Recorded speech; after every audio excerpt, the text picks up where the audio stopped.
Hey, everybody. Welcome to the show. I'm Rick, and welcome to Talking Habs live from downtown Dorval. So exciting. So this is game one of round two of the series between the Montreal Canadiens and the Winnipeg Jets. They're in Winnipeg for the first two games, and we are going to have fun watching them. I'll get myself out of this again. Oh, there you go. Hey, everybody. Welcome in. Thanks for coming in, and let's see who's here. We got Max. That's from the other one, but thanks again, Max, for the membership. I appreciate that. Daryl Adams, Joe Habs, Buffalo won the number one. Poor kid who's going to Buffalo. I'm doing great, Joe. How you doing? Pablo, how's it going? Yeah, no problem, Pablo. I'll send it to you in a bit. No problem. Don't worry if maybe remind me just before the intermission, but I should remember and give it to you. No problem. And yeah, there we go. So we got 7 now. Oh, it's climbing. We're getting there. We're about 10 minutes away from puck drop. And we should be having a good game here tonight. I'm hoping for one. It's going to depend on how Montreal starts out. I think if we see a good start, we should see a good game. And with Winnipeg having, like eight, this is their 9th day off since they beat the Oilers. Well, it's not a day off, though. So 8 days off, and they're rested, hopefully a little rusty, and maybe Montreal can take advantage of that. Joe is happy for Buffalo fans, but feel bad for them. Yeah, I do too, but I'm just saying I feel bad for the poor kid who's going to be picked first overall. With Buffalo's luck and with everything and the difficulty for ranking these kids, probably they're going to get a bust. That's my opinion. I could see that happening with Buffalo's luck. Buffalo, Seattle, and Anaheim, top 3 picks. There you go. Seattle gets second overall. Not a surprise. Not a surprise. Hey, Adamy, let's go Habs. Let's go Habs. Yeah, we're not too far away from the start of this game. And, yeah, I'm hoping for a good game. Let's see who's after me now. Canadiens at Jets. Somebody's putting on a show. Must be me. So let's go over the lineups. I should do that while we have a chance. I took it out. Damn it. Let's see if I can share this again without it going batshit crazy on me. It's gonna. It didn't. Awesome. Okay, so Montreal's lines are unchanged. Evans, Deneau, Gallagher, Toffoli, Suzuki, Caulfield. Byron, let me go here first. I'm in the wrong spot. So Byron, KK, and Anderson, Perry, Stahl, Armia, Sherratt, Weber, Edmondson, Petrie, Kulak, Gustafson, nothing changes, and Carey Price in the net, which was expected. Now let's check out the Jets.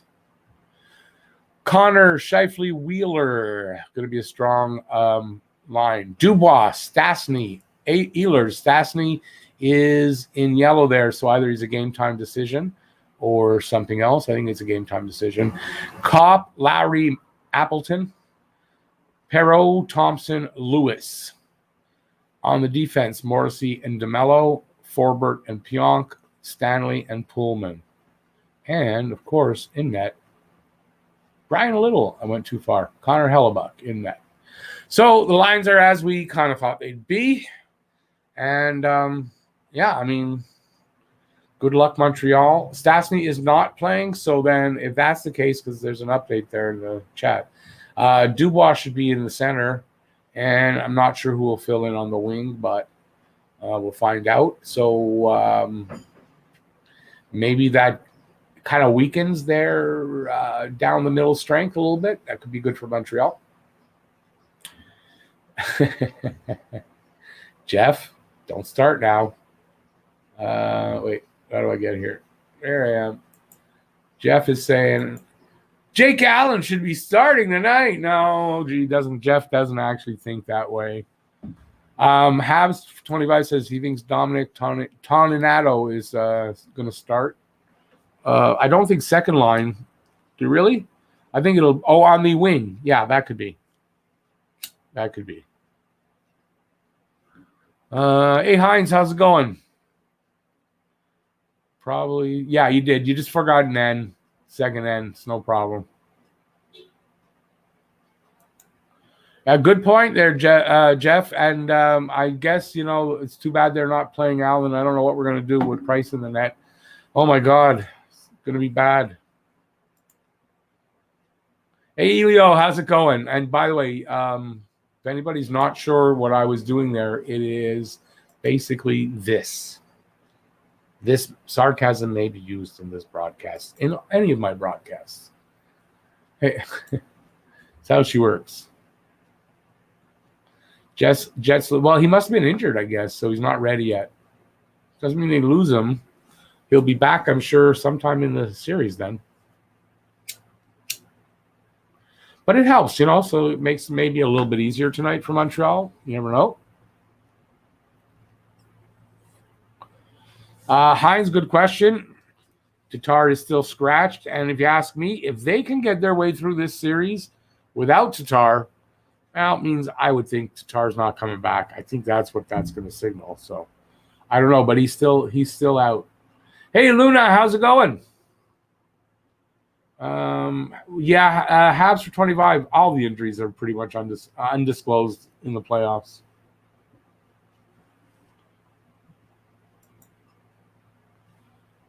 Jeff is definitely on a Jake Allen thing, right? What has Price ever done? Allen has a ring. Price does not. Boo, hiss, Jeff. Boo. Allen don't play like playoffs Price. That is true. There you go, Jeff. In your face, man. In your face about Allen. What kind of Habs fan are you thinking Allen should probably start instead of Price?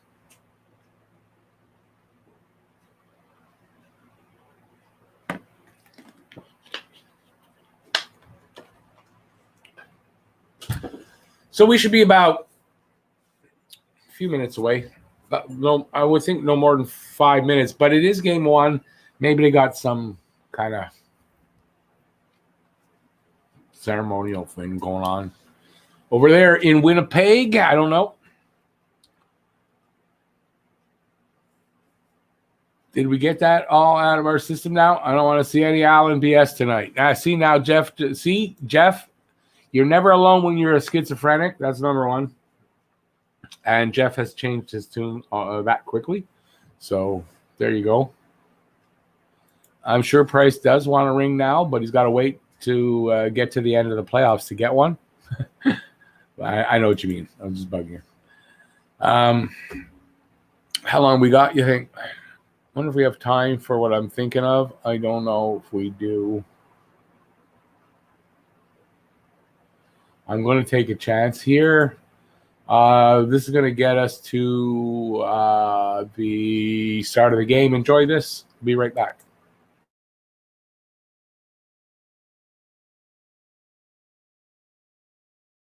The 2019 Memorial Cup. Nick Suzuki.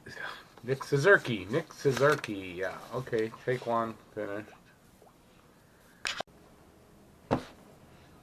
The number one hockey channel dedicated to. Start this over. 2019.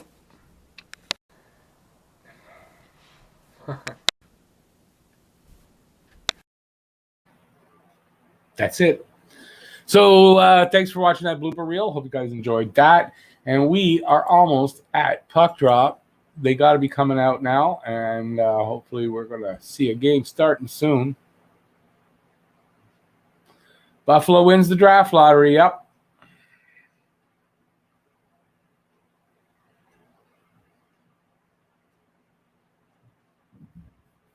There's a dad joke by a young Pavlo getting ready for when he is a dad and is starting to talk. You say dad jokes. Price absolutely needs to carry us. Yes. You stole that one from me, didn't you, Pavlo? Oh, here's another one. Hello, all my happy friends. Yeah, I say that sometimes. Don't worry. Hey, Dave, how's it going? There they are in the hallway getting ready to go. Getting ready to go, boys. Have a good game, boys, and yeah, entertain us tonight, please.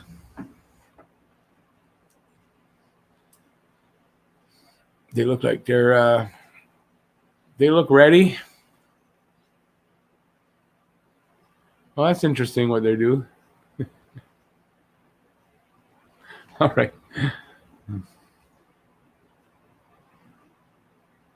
Let's hope so. Let's hope he does, Pablo. There's the Jets looking ready. Should be a good series.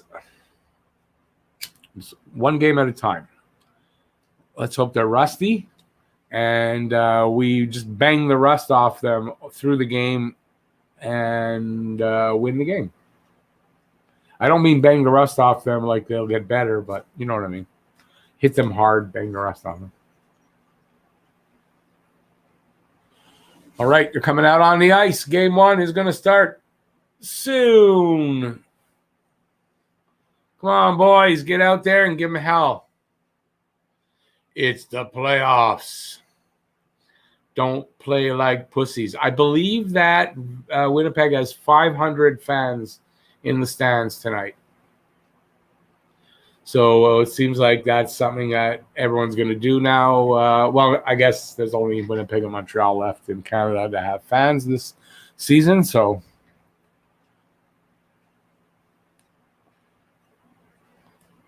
hey, Dave, awesome. Maybe that'll give us luck. Does that mean we got to do this every game if they win? 8 days off between series. Oh, well, maybe this plays in well that they have too much rest and they're not ready. That would be cool. I'd like that. All right, we're about to get a puck drop.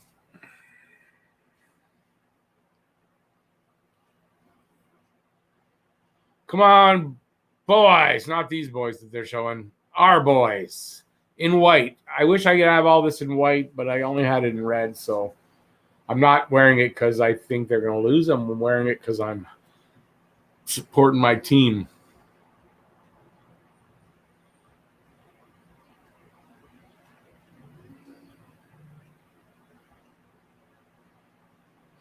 Yeah, well, I have a few of these shirts, so I'm going to be wearing this tomorrow. Friday.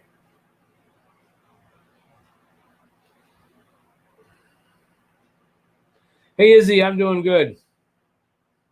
Peter, long time no see. Wow, good to see you, buddy.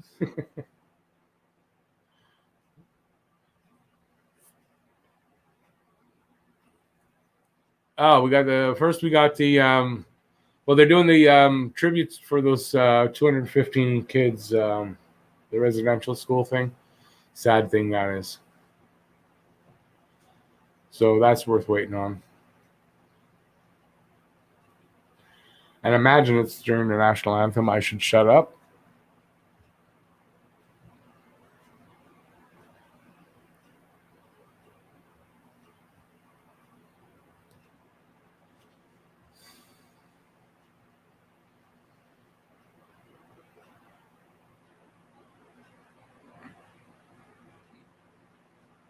They should have then invited 500 Indigenous people to the. I hope they were. That would have been a good idea. Or to be a Habs, so do I. White at home is my thing.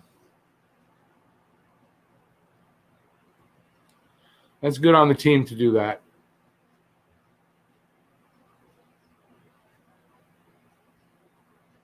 Just is a bit of a heavy tone to have for the game, but you know.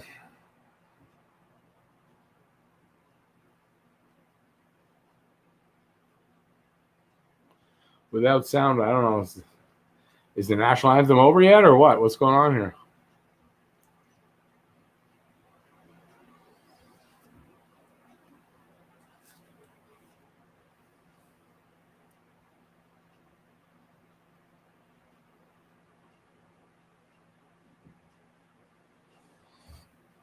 Is it good versus Is it good versus evil Jesus Price versus Hellebuck? Let's hope it's good. It's good Jesus Price, Carey Price. They're only doing.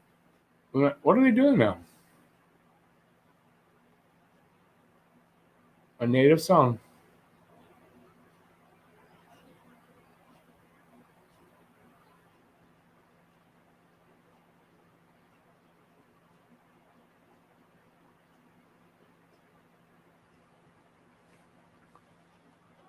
Every child matters. That's true.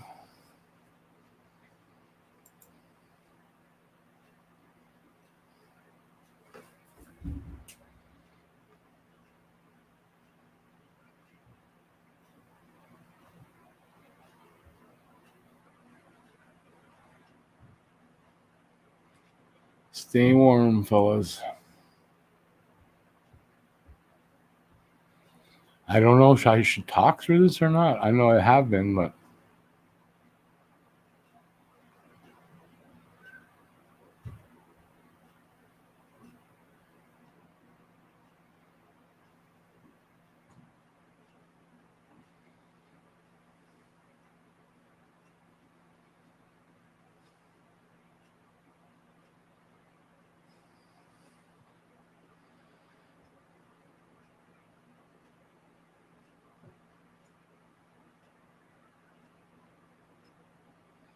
yeah, Hines. I know that. I hope they're wrong too, but I kind of think they're not wrong.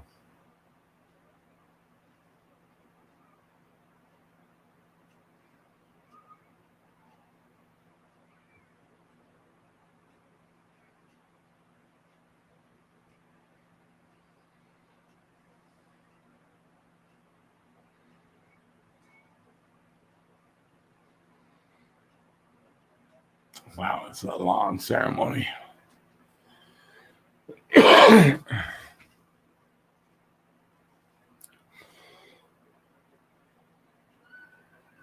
All right, they're getting ready.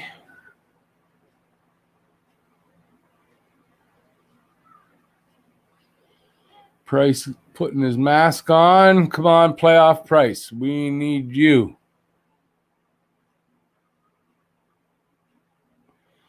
Hellebuck in his net. Hey, Lou, how's it going?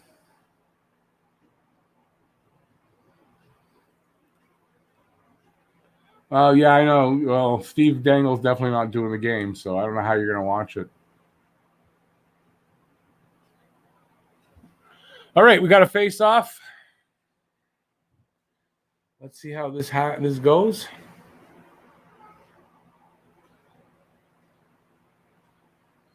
Come on, boys.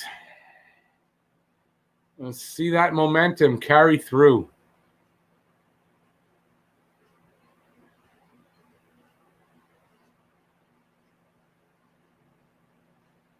Come on.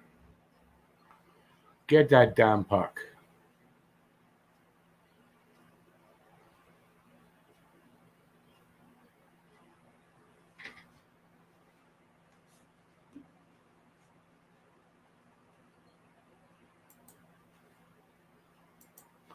Sorry. Montreal's in the Winnipeg zone. Oh, the puck's bouncing around. Winnipeg does come up with it, and they get that puck out right at center ice. They get over the line, but they don't control it. Montreal steals it, and they get it out. They get it out. Winnipeg does have it in the neutral zone, and they kind of get it back into Montreal's zone. Price stops it, and Weber's got it. And he's going to wait, get set up, over to Sherratt, and up the ice. Winnipeg picks that off. Montreal sticks get in the way, though, and this puck is just kind of bouncing around a lot. No fluidity. It's just a lot of pinball bouncing around with the puck. Montreal gets it behind the goal line, and they get it out. But Winnipeg does have it, and they bring it back and get it in. And it's 2-on-1. No, it was almost a 2-on-1. Montreal out through the neutral zone, skating up through it. Caulfield gets the puck stripped away, goes back after it, and doesn't come up with it. And Winnipeg gets it out. Montreal has it in the neutral zone. Petrie dumps it in. It rings around the boards to the other side. It's kept in by, I guess, Edmondson. And Winnipeg carries it in. Shot on Price. Not a hard one. They keep it in, the Jets. And there is a whistle, pushing and shoving. Did the puck bounce out?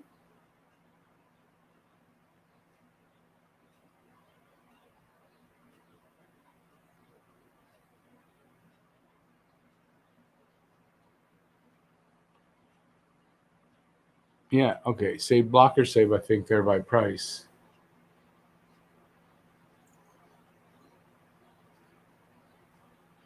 Face off to the right of Price. Stahl. Guess he wins it. Puck is out and all the way down. Imagine that's an icing. And I imagined wrong. It's carried out by Winnipeg over the line. Through the neutral zone. Yep, over the other line. Won't have him there. Wide and then out of bounds. Guess.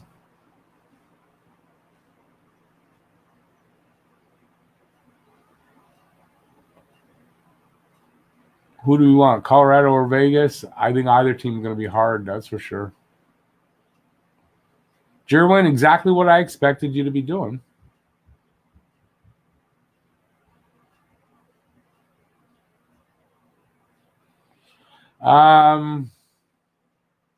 Which reaction video are we talking about? The one that he reacted to all the goals during? No, that wasn't too bad, I didn't think.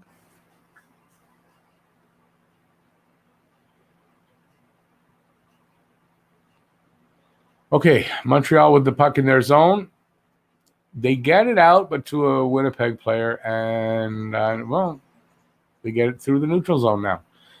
They're in the Jet zone in the left corner, right corner, excuse me. No, the left corner. One of those two corners. Petrie with a shot from the point, scores. Petrie with a shot from the point, scores. 1-0 Montreal. Just what we wanted. First goal. Oof. Awesome. That KK? I don't know who got it. Petrie with the shot from the point. I don't know if someone was in front of the net. Let's see. Yes. KK tipped it in. KK with the goal. Oh, yes. Yeah, KK from the side of the net. I didn't see that. Beautiful. That's how you beat. Kind of just what Peter said in the when we're talking in the pregame show. Pretty much that. That's how you got to beat Hellebuck. 1-0 Montreal. 16:20 left in the first period. I don't know the shots right now. So it was wait. How could that be from Perry and Gustafson? Oh, it's KK from Petrie. Shots are 2-1 for Montreal. 1-0 Montreal.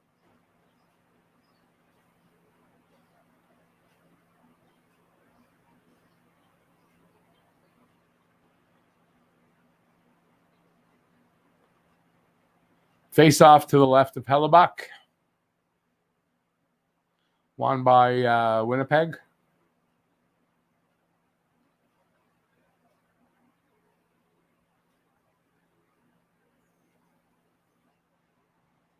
Come on, guys. Let's go.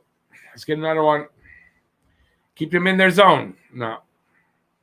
Winnipeg carries it over our line. It's behind the net, along the boards. Montreal comes up with it. Sherratt. Back the other way to Weber. Weber doesn't touch it, but I think that is Caulfield, and he goes off. And now it is Sherratt with the shot there. Some fighting. Sherratt just got nailed. That was a sucker punch. That guy's got to go.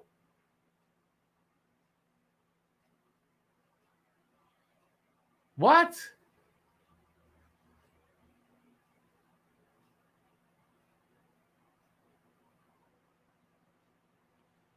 Watch this. Oh, I thought I saw a punch to his face. I guess I was wrong. Oh, it's going to get rough here.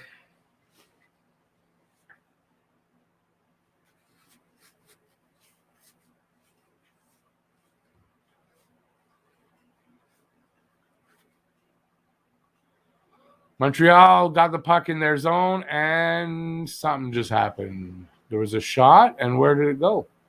Must have gone off somebody and out. Jeff, it looks like there's some bad blood there, eh?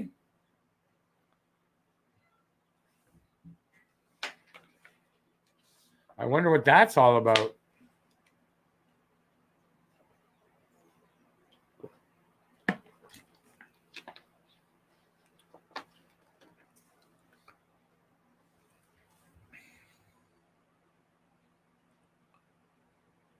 Come on. Couple of chances there at the net. And Winnipeg manages to take it out, but Montreal's got control in the neutral zone, and they get it in, and Stahl's after it and battling for it, but doesn't get it. Winnipeg sort of still has it. Now Stahl's got it. Over to Edmondson. Shot. Gets saved.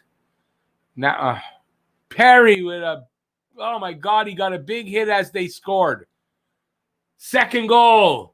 2-0 Montreal, but man, it's getting tough to be in front of the net.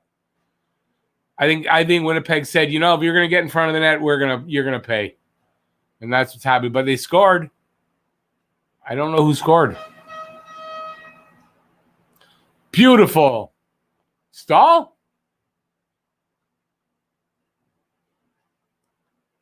Yeah, Stahl got the goal.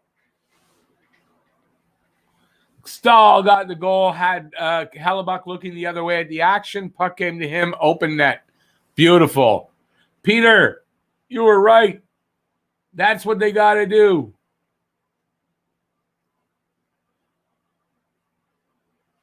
$2-0 Montreal. That was costly as far as they took a beating, but still scored. 14:35 left in this period. 2-0 Montreal. 6 or 5-1 are the shots.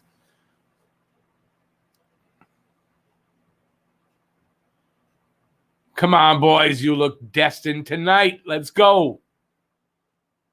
What happened there? Penalty?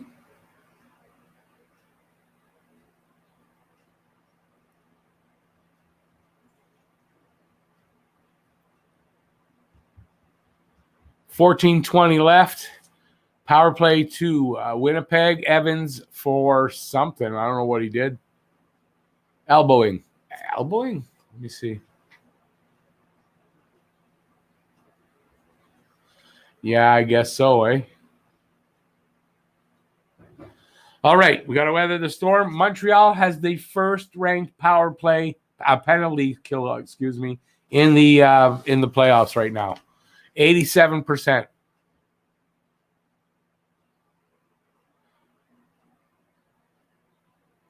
And Winnipeg's power play is at 15.8%, so it's not super strong. Doesn't mean anything, though, because it could still score. Montreal clears it all the way down.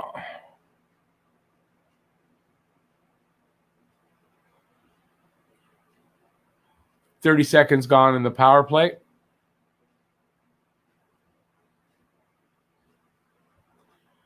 Come on, boys. Let's kill this off.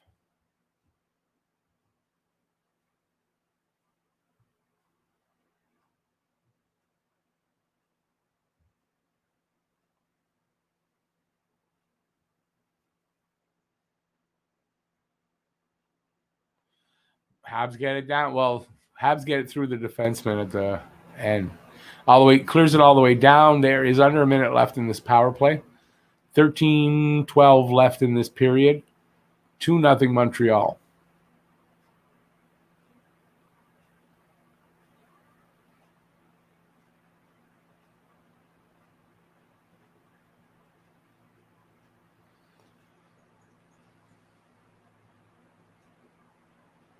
Save price. High shot, save price. Maybe you was right about Stahl. He's having a good last few games. Stahl is coming around in this playoffs. I have to admit, I'm 18 seconds ahead. Well, I will start talking slow and maybe you can catch up. Does that work for you guys? No, it doesn't. Joseph, he wanted to Stahl. He was wanting Stahl when they made the trade for him. That's how he was right.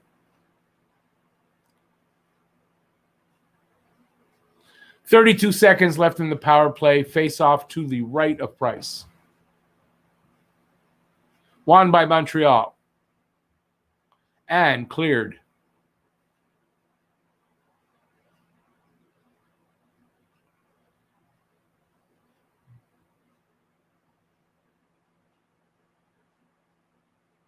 Winnipeg gets in. Can they set up? Looks like they're going to be able to set up.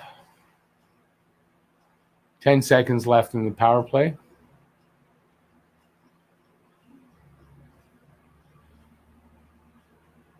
Power play over. Evans is out, so full 5-on-5 again. Killed the penalty. There's a live blooper. Killed the penalty, so that's good. Penalty kill is doing good still.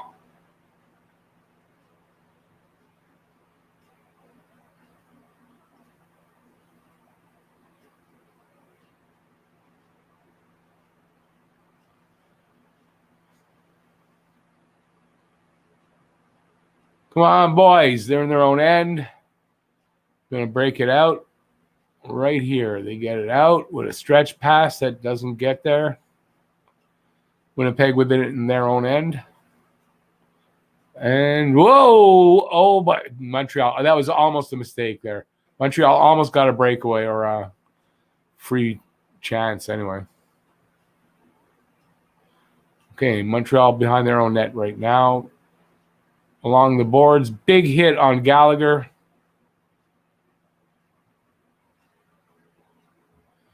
Winnipeg in their their own zone. They come out, also try that stretch pass that doesn't work, but almost got a guy clear with it. Montreal pops it out. Winnipeg with it in their zone. Through the middle and dumped it in. Montreal picks it up, and it is, I guess, an icing. I don't know how far apart the goals were. Sorry.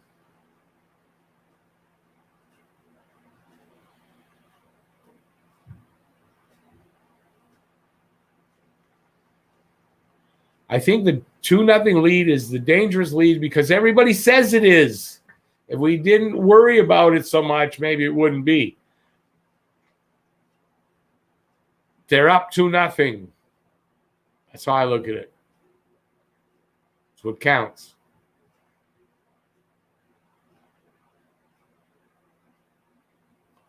Every lead can be a dangerous lead if you let the team come back.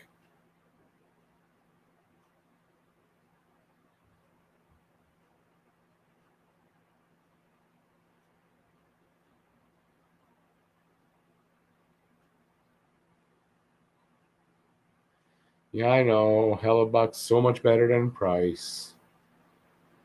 Right?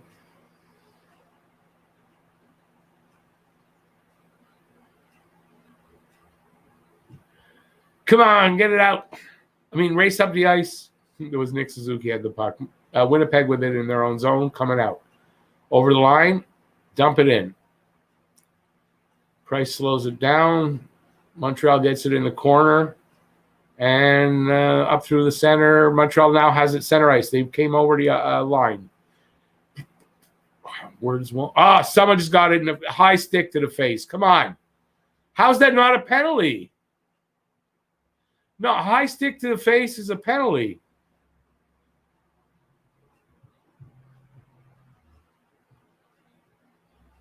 That could have been like a 4-minute power play. What the hell? Unless the guy was faking it.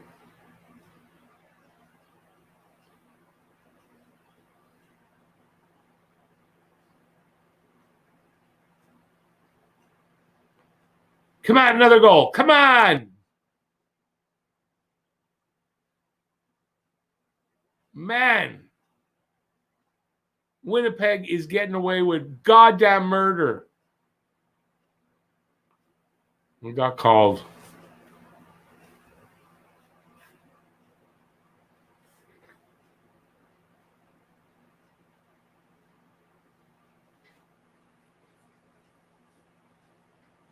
Montreal better be as physical on their end as these guys are, too.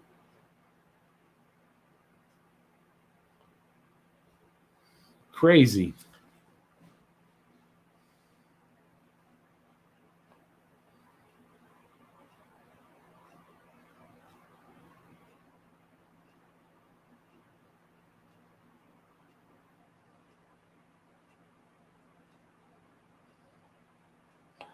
Rust is real. That's right. And they're making up for it with that physical play and being really nasty. I mean, they're really nasty tonight, man. This is kind of what Montreal was doing to Toronto. So I hope it doesn't work for Winnipeg, but they're really nasty. Montreal's got to start being nasty as well on their end. But we're up 2-0, so that's really where it counts, right? And it is.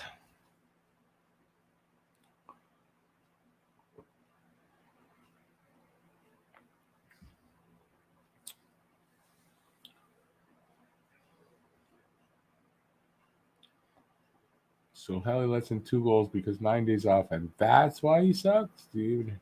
What's going on here?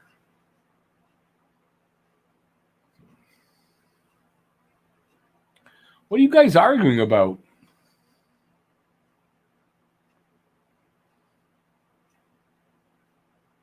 Oh, you're arguing about whether he sucks or not. So, okay, I get it.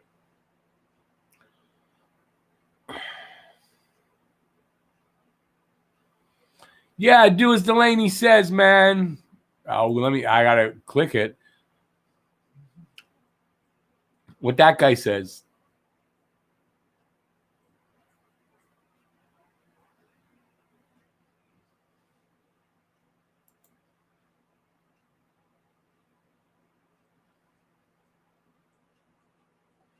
Yeah, Winnipeg's getting away with some bullshit. I agree.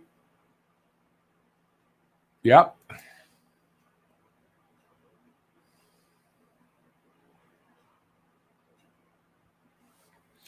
All right, let's go, boys. Power play. Minute 41 left in the power play. Let's see if we can get a power play goal. That would be freaking awesome.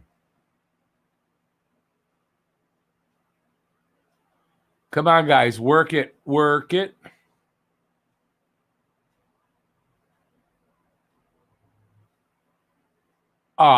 What was that, Gustafson?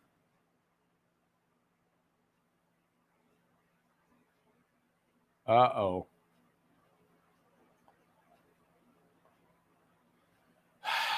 Gustafson, man.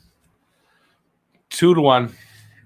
Gustafson just shit the bed. Took off his pants and all his gear and just took a huge freaking dump right there on the ice.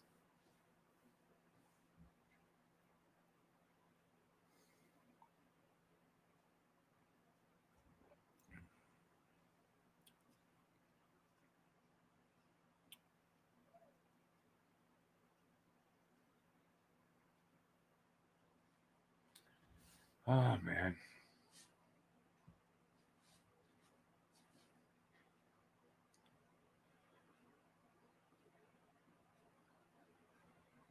Hey, Matt, how's it going? It's why Gustafson, I mean, he's a huge defensive liability. That's why. Short-handed goal. Like, really?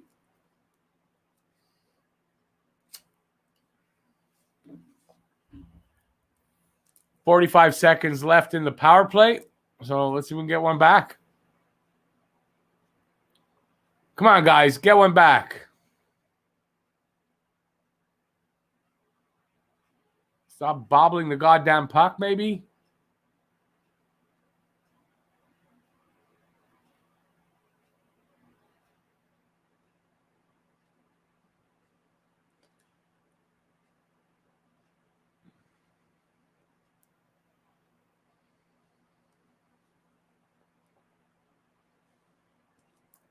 Super Frank, yeah, I got to agree with you. I mean, Romanov's got to come in here next game. I mean, it's got to take him out, man.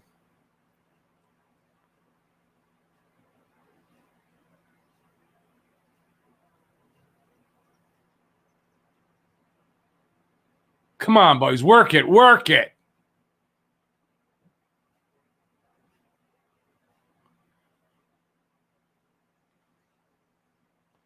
Making it work. Come on. That's it. Keep it in.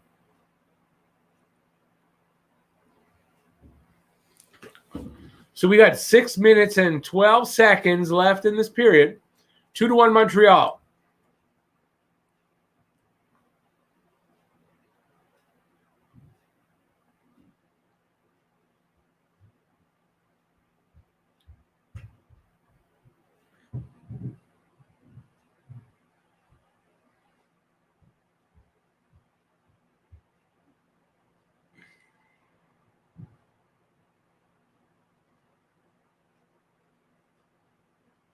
Come on, guys. 5:40 left. Let's get one more. Go back to the 2-goal lead. Would be great going into the to the first intermission.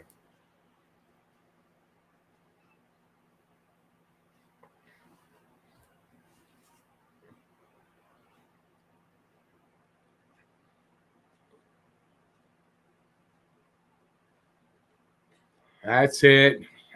Breakout, boys. Caulfield. He couldn't control the puck. Fuck. Caulfield in the slot, and he couldn't corral the puck properly. Damn it.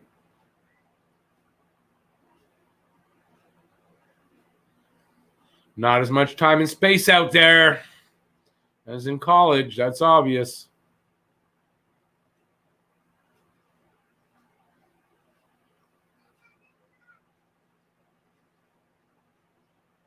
Come on, you guys. Work your asses off. That's how you're going to win. Big hit on Sherrod. Sherrod's taking a freaking beating tonight. That's one thing Winnipeg's doing well. That's coaching, I'm sure. They know Montreal's going to come in here and hit them, so they're doing it first.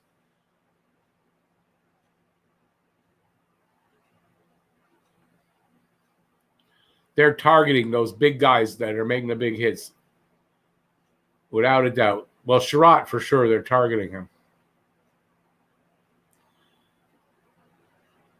Oh, what was that? If that's not a penalty, isn't that a cross-check to his back? How's that not a penalty?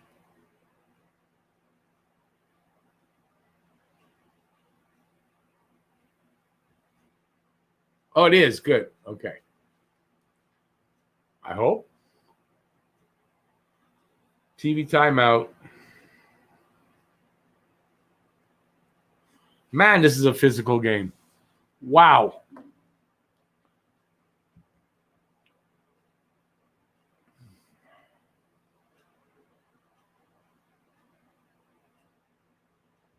Morgan, if you do that, yeah, he'll be muted from you, yes.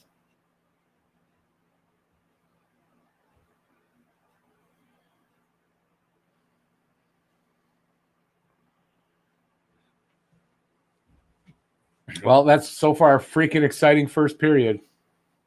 Glad we're up 2-1. I'd rather be up 2-0, but 2-1's fine by me. That was a vicious hit to the back on KK there, knock him down. I thought I saw a guy in the box when they went to commercial, Deegan. I hope it's a penalty. For Vegan, you're right, man. This is going to be a tough series. If this continues all series, man, the team that comes out here is going to be beaten up. It's going to be a problem going into the third round. Epic moments, yeah. This series, didn't they do that with Winnipeg, right? They caught up and came from behind wins. So, yeah, this game ain't over, that's for sure. With 2 periods to go anyway. 19-8 are the hits so far for Winnipeg. Wow.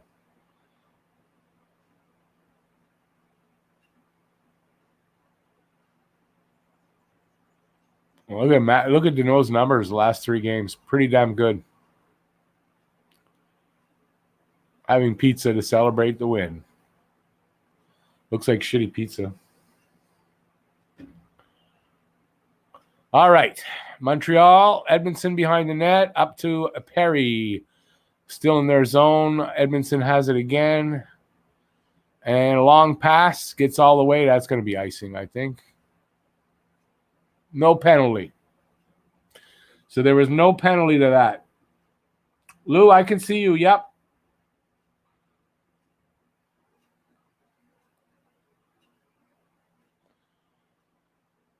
All right. Face off to the left of Price.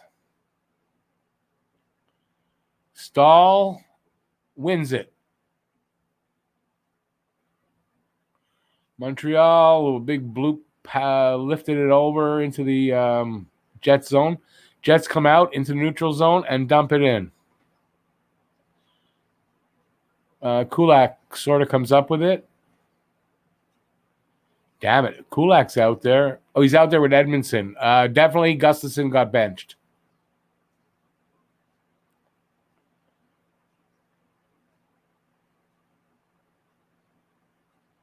As it should be. Still in Montreal zone.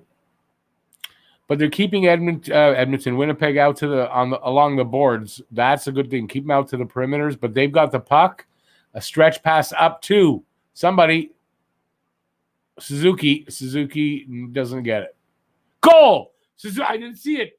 Suzuki scores 3-1. Boom! There's somebody else watching the game. Did you guys hear that? The horn. Woohoo! I can't do that. I can't do the woohoo. Doesn't come out. Beautiful. Suzuki did not give up on the play. Wow. Great. Look at that. Through the skate. Wow. Great goal by Suzuki. Awesome. Suzuki. Zooks. 3-1 Montreal.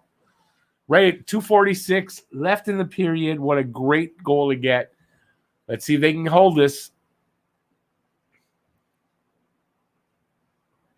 Wow, I'm speechless for this team. Where did this team come from? And I'm glad they're here. Gallagher coming up with, I don't see who he was with, but his pass gets sent back. He dumps it in. Winnipeg comes up with it, as I think they change up. Sherratt with it back behind the net. Another, of course, he gets a bit of a hit there. KK with it. Okay, Montreal, Sherratt's got it on the left side. And his pass up goes right to Hellebuck. And play continues. I think that's Anderson with it. Scores! Byron! Boom! Anderson to Byron. Boom! 4-1. There's the goal horn. All right, I got another fan out here with me. Woo! Awesome. 4-1. What do you mean no goal? What's wrong with it? It's commercial now. What? That was goalie interference? Where's that?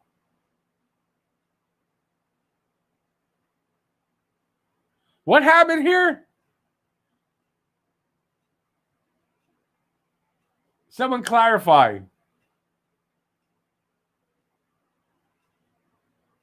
No goal, but it's a power play for them.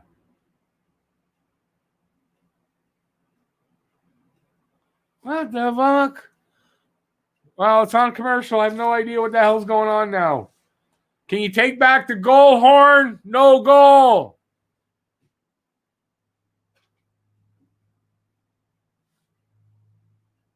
KK ran into Hellebuck. God damn it. Yes, Matt, I'll do that. God damn it.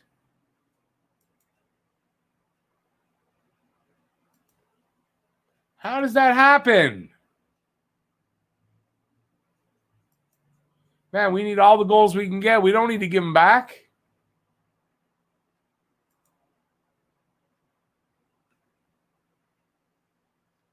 Oh, I hate goalie interference. It just, that bugs me. That just bugs me.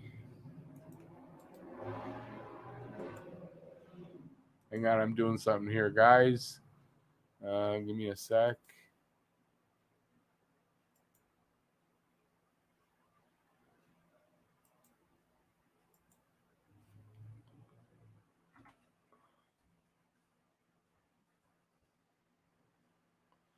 All right, face off to the left of Price. It's going all the way down the ice. I guess Montreal won somehow and shot it down the ice. I don't know what happened. I don't like that. We celebrate a goal and they take it back.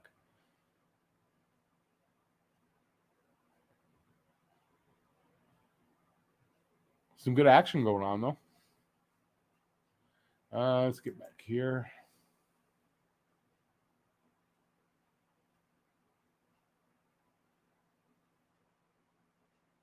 Yeah, Morgan, not happening.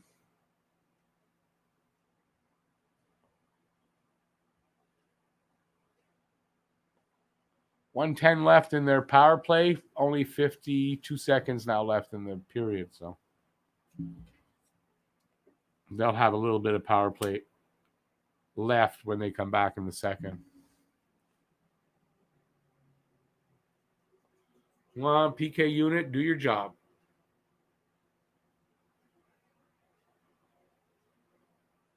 And Price. So far, so good. 43 seconds left in the power play. Montreal is not able to get it and clear it out. So that's something. There they go. Cleared out. Maybe go for a shorty. Come on, you got time. No. Shot by Evans, but no short out of the goal. 20 seconds left in their power play. Montreal's got it in their zone, and it stops. Okay, there's some kind of face-off for some reason. With 20 seconds left, oh, the period ended. That's what happened. It was pretty close there. Nice shot there by Evans.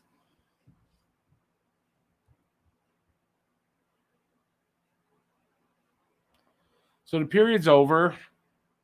3-1 for Montreal after one. Yeah, I mean, just let's keep it rolling. Let's keep it rolling. Evans needed to shoot that a little sooner. I agree.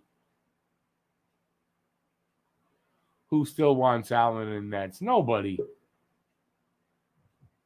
How? Whose stream is ahead? I'm watching it on TV. That's how. That's how.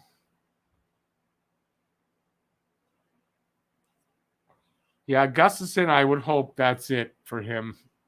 For Peter, for there, Gustafson, that was horrible. That was. But it's okay. It's okay. Yeah, no, it's okay. But, I mean, that's brutal. We can't have that. And Romanov can do better than that. Oh, Romanov would so be better right now. Just that extra hitting factor, we need him. Yeah. So we need to figure out what the problem is, and if it's an attitude problem, get over yourself, get him on the ice. So tell me who expected this great start, hoping they have lots of juice. I sure as the hell didn't, but I love what we're doing. I tell you in the They got the pucks behind them, kind of the way you said, right? Yeah, you got to get Hellebuck out on the top of that blue ice, and then bury it behind him. Yep, it's working. Why is Winnipeg so bad? Well, they're a little rusty, I think. It's got to be something to do with it. Well, definitely. That has something to do with it. They're rusty, but at the same time, I wouldn't count on a blowout. We are actually playing hockey, and Winnipeg is playing our hockey. The bang them, crash them. But it's not working for them. No, but they're hitting like big time. They're hitting huge, and I don't like the hits. That some of the hits, like someone's already going down, and he still got cross-checked in the chest there's as some he's dirty going hits. down. Yeah, there's some dirty hits there going on. So definitely. Hey, we got somebody who's been absent for a little while. There's people have been asking about you, buddy. How's it going, Pavlo? It's going good. Hi, Pavlo. Yeah, just getting used to my work. That's what I figured. I told everybody I worked for a couple weeks. Going. Yeah, and now I'm kind of it's physically demanding a little bit, so now I'm kind of used to it. So I'm not I don't just come to home and jump straight to bed. Have energy to participate here. Oh, that sucks. That sucks. Yeah, I know. I know my appearances are as consistent as Ducharme's lines during the regular season. So it's no problem. No problem. We love having you when you're on.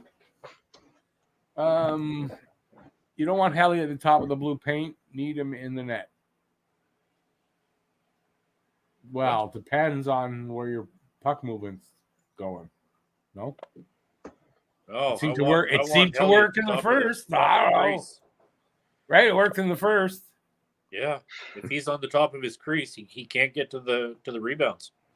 Winnipeg's defense is going to be a problem for them, so we know that going in. Montreal needs to expose them and take advantage of that, so hopefully that's going to continue. Now, who did Winnipeg lose on defense? They said they're only got 5 guys on defense now. Oh, I didn't hear that. Oh, I thought I heard Rob McLean say something about Winnipeg lost somebody on defense. They kind of did the splits or something. Anybody know who got hurt on Winnipeg's defense? That'll make it even a little harder for them because their defense already taxed not being up to par. DeMello, they lost DeMello. Oh, that's tough. That's huge. That's first line. That's first pairing defenseman. Yep. Now, if we can get Forbort to start taking some dumb penalties like he has in the past. Wow. That really could get that. I mean, that could help us tonight. Cheers from good old Newfoundland. Hey, Brad. Thanks for that. I appreciate that. Cheers to Newfoundland. A lot of people here from Newfoundland, man. Cool. Hit that like button, everybody. Come on. Thumbs up. Thumbs up. Oh, let me put something up here to remind everybody. Hit the like button and the subscribe, because if you don't, in a couple of minutes, anybody who has it is going to get a shock if they touch their mouse. So be careful. Rick's right. Just joking. Doesn't that? I wish I had that kind of power. That'd be cool.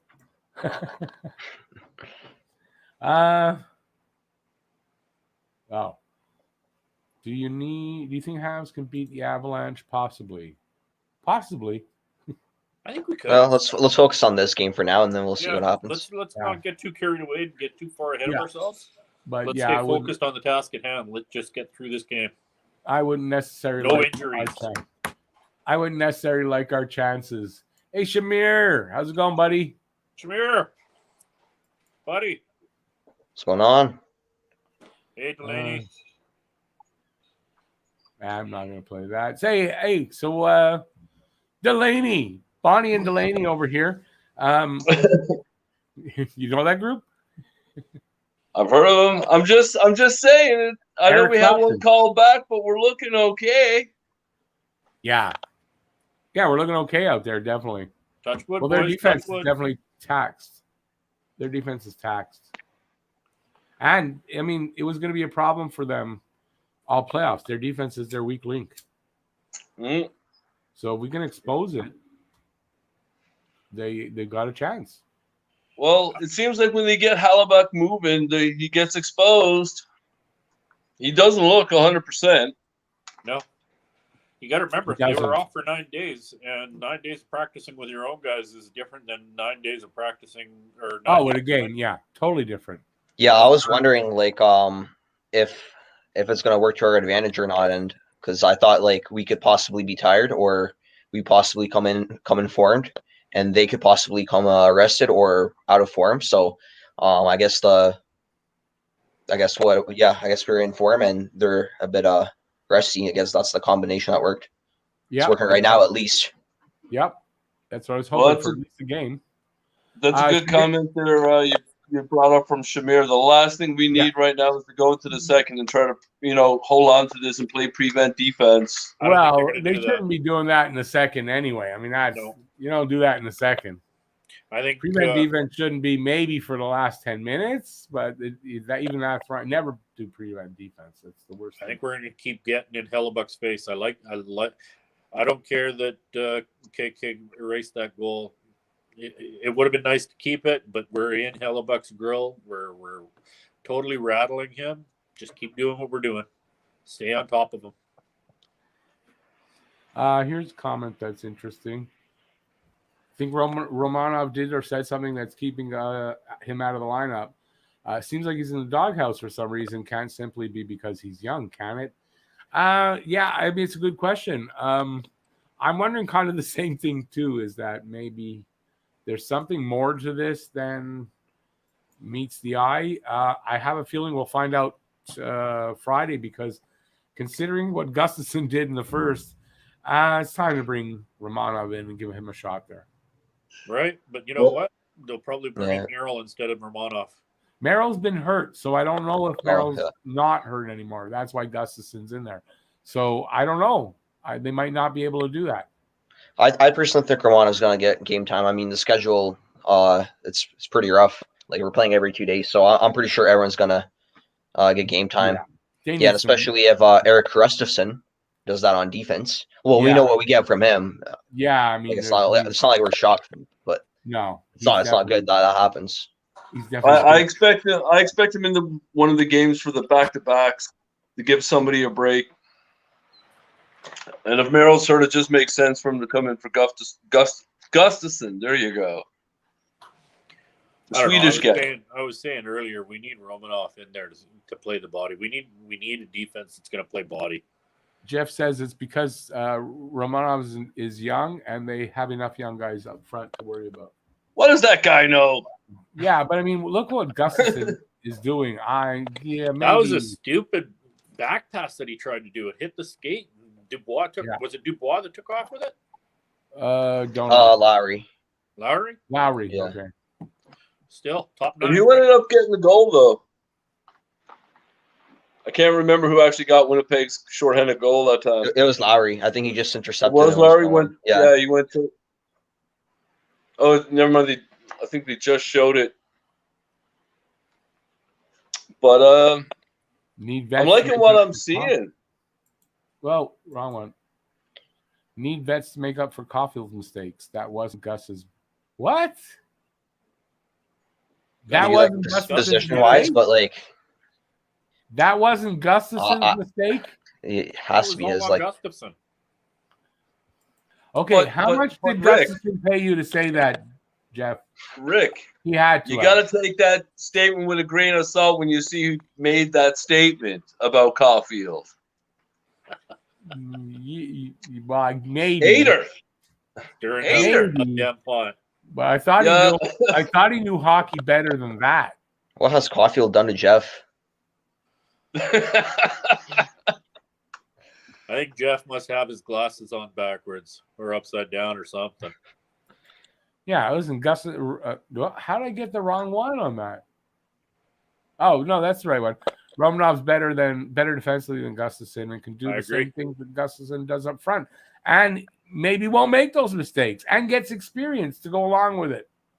Win-win-win situation? Question mark? I mean, I think he'll be in the next game. I hope so. Kid's built like a brick shit house. And listen, if he's not in, you got to figure there's something to that comment earlier about is he in the doghouse? Yeah, right? has he said something, or has he been asking for ice time? Because that's the thing. Like, he's the type of kid that can stand somebody up on the blue line trying to come in. Oh, definitely, without a doubt, he can. He's a great open ice hitter. Beautiful. The third goal that he scored. Who made that pass to Suzuki though? That was an amazing pass. The goal was amazing too, but like that pass was really slick as well. Yeah, I don't know who got the assist. Petrie? No, I don't know who got the assist. Yeah, I don't know. I didn't see. Wasn't it? I want to say Stahl. Wasn't it Stahl? But I could be wrong. Stahl's having a good game that tonight. whole thing. The common. Yeah, KK got the first. Did Stahl get the second, and Suzuki got the third? Caulfield. Oh, okay, that's why. Because it's Caulfield. Caulfield didn't do anything. I don't know what you're talking about. Who's Caulfield? Caulfield. Yeah, who the hell is Caulfield? He's that new player we got. It's Caulfield. Caulfield caused that whole thing. The commentators, if called commentators.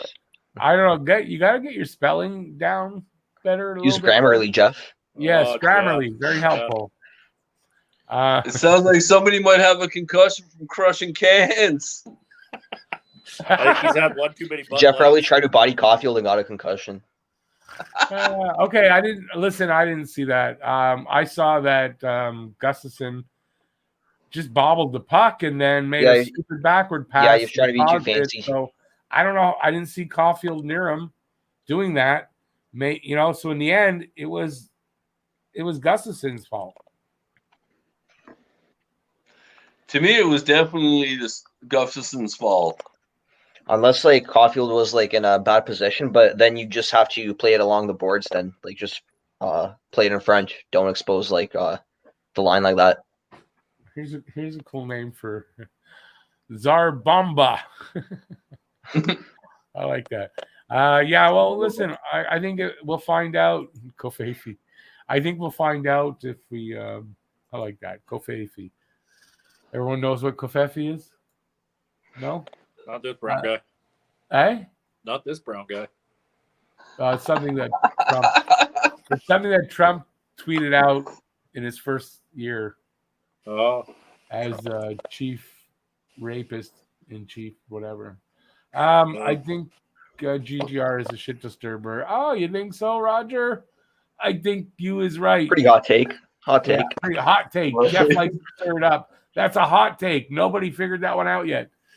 Jeff's not like that. Jeff causing trouble? No. No. Why would Jeff do that? Oh. What does he say now? I think you all just have CC blinders on. Yeah. Wait, Cody CC? What? CC? What? What blinders? Yeah, I mean, Rob's got it right here. Caulfield might have misplayed it earlier, but Gustafsson should have recovered. He bobbled it. He really made a bad play there. Hey there, Elio. We're good. We're good. So what's going to happen in the second, boys? What are we going to do? Got to kill off 20 seconds. After the 40 seconds, we come back, and within the first 2 minutes after power play, I'm calling another goal for the Habs. I love it. Shamir, he can't show us the Cole Caulfield tattoo because it's on a very private part of his body. And that way, when he's happy there, kind of Caulfield gets bigger. But it's not that much bigger. It's not that much bigger, Jeff. But I mean, it gets bigger, I know. So it goes from 58 mils to what? Yeah, it's like from number 22 to number 24. Yeah, it's because Caulfield's 5'9" now, not 5'8". Oh, I crack myself up sometimes, but at least somebody laughs at my jokes. This is the nice kind. This is the nice entertainment. Some dodo hype. Thanks, Andrew. Go Habs, go. Good job, Andrew. Oh, thank you, Andrew. Go, Andrew. I'm glad you put that up because I can't see the chat when I'm on with you guys. Dave, turn your phone not me. That's a hard case. We're talking about Jeff being a hard case. That's so. It's not me. It's just not. Delaney, turn your phone sideways and you'll see more. I think. Yeah, you did it too. That's funny. Now, are you seeing it? Nope. No. But you guys look bigger, so that's a bonus. That goes along with the Jeff thing. It totally goes along with the Jeff thing. It goes along with it. The things look bigger. No, things are bigger. What's that on the mirrors now? Things appear smaller than they actually are. Yeah, something. Yeah, that's what happens there. That's the problem. That's my excuse. It's like the objects in the rearview mirror may appear closer than what they are. Put the mirror on it. Put the mirror there. You'll see it's bigger. Lou can confirm this. Lou, confirm this for everybody. Lou's got the hammer? What? That's my ex-wife. She can confirm the problem. Okay, this show's getting going in the wrong direction. It is. The gutter is the wrong direction. Get out of there. What's going on here? You said you were going to be a little bit crazy tonight, so. Yeah, it's crazy night. It's hump day. It's hump day. We got to talk about hump things. That's definitely a hump thing. Yeah. So, I'm not going to. Matt, what's going on, gentlemen? Hey, Matt. I'm going crazy. The Douglas Hospital. There's a car coming to get me and bring me to that padded room there. So they're just making the jacket, trying to fit it properly. Not working. I thought it was a one-size-fits-all. Yeah, well, I'm special. Okay. Man, I think honestly, besides the Gus era, I didn't think we played a bad period at all. Not at all. I'm quite impressed. I thought we might get one, maybe two, but 3 goals in the first, holding them to 1. That's a win in my books. Wait a second. What are you guys even saying? Not a bad period. That was a good period by Montreal. No, it was. It was a really good period. Yeah. No, I was kind of perplexed at how it started because it was kind of like they were both feeling each other out, and then Montreal was just like, "Fuck this," hammer down. The way they started playing hockey instead. Oh yeah. No body. They just started playing hockey, and look what happened. Yeah, no, without a doubt. Like Elvis Gratton says, "Big SC." You know what that means? SC. What is SC? It's religious. It's religious. I put up that as Elvis. That's for Lou. Elvis. Lou loves everything Elvis. Stahl is playing much better. Oh, got the wrong one. Yeah, I want to see. I've liked Stahl this game. I've liked Stahl. Yeah, I've been like, especially in the regular season, I've been crapping on Stahl. We got a game, boys. Real well. Oh, all right. All right. I'm gonna go when see you guys. My break is over. Yeah. See you in a second. Okay, later. Go Habs, go. Go Habs, go. All right, back alone. I'm alone now. I'm all alone. Where'd everybody go? They left me.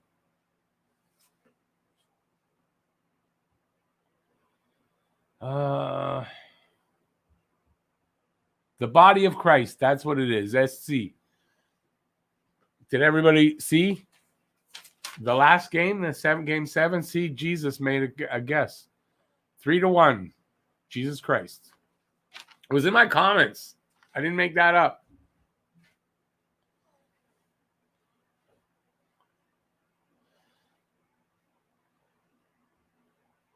Oh, they can't get the puck there. Come on, guys, get the puck. Well, anyways, the power play is over. Edmonton's still in Montreal zone, which is kind of amazing since they're not playing, but Winnipeg was still in the zone, is out now.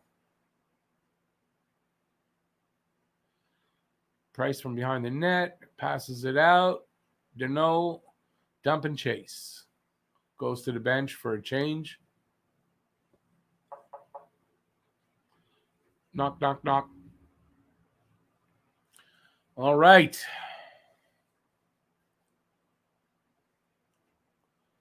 $18:32 left in this period. What are the shots? 14-12 for Winnipeg, 3-1 for Montreal. That's the big number that counts. Hey, Luna.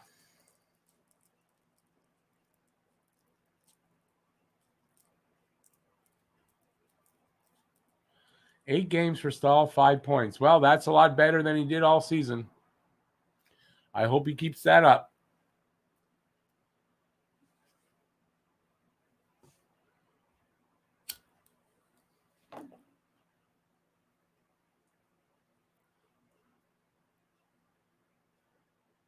$18.25, Gislan. We got it at the same time, buddy.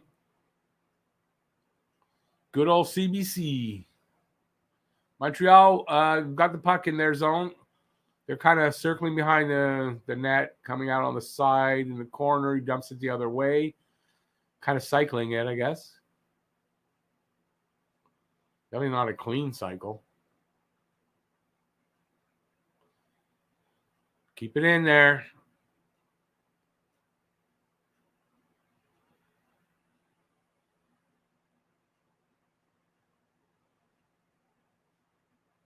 Come on, boys. Yeah, Winnipeg cannot get it out. And as I say, every time I do say that about it, they get it out. Thomas, I hope so. I hope you are right.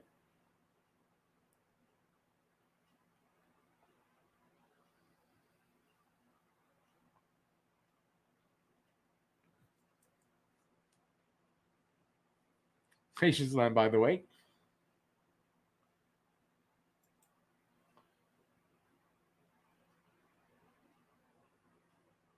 Thank you for that, Luna.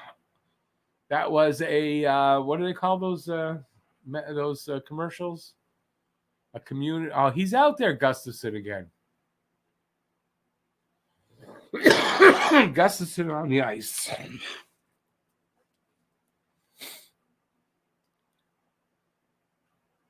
Face off to the right of Hellebuck, won by Montreal.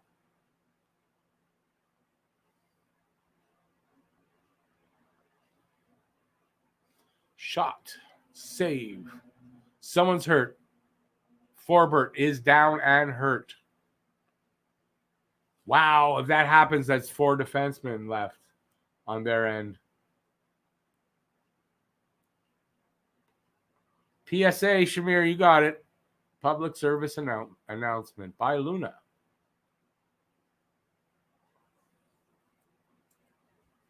It's not Perreault. It's Dennis Forbert. That's another defenseman down. Oh, it's Perreault. Oh, I thought I saw Forbert. Oh, well, I was wrong.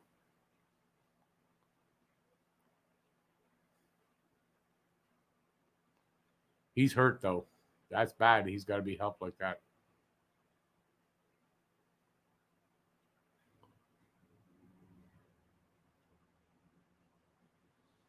Jets are dropping like flies, man.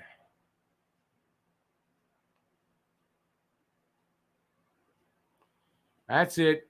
Get it out of there. Come on. No, it's out. Somebody, it's Toffoli carrying it over. Brings it around to the other side. Nobody there to pick it up. That's good. Puck comes all the way back. And Suzuki back all the way to the net to somebody. Sherratt heading up. Catches Byron with it. Anyway. Byron lost it. Montreal's got it behind their net. Pass, but they break out. KK's carrying it over. KK loses the puck. Winnipeg with it in their zone. Pass over the line and still in the neutral zone. Montreal almost had it there. Winnipeg gets it in. It's in the corner of Montreal zone along the boards. Winnipeg comes out with it at the point. Shot to the side of the net. Save Price.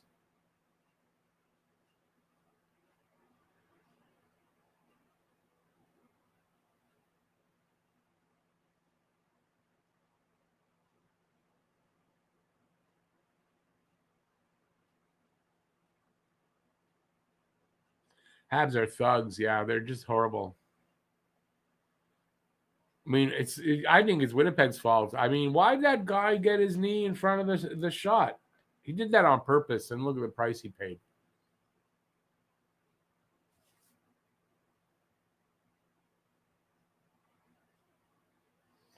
Winnipeg woke up with that, but not really, because we got a goal after that. And I don't know that they're woken up exactly. Montreal's playing well against them, in my opinion.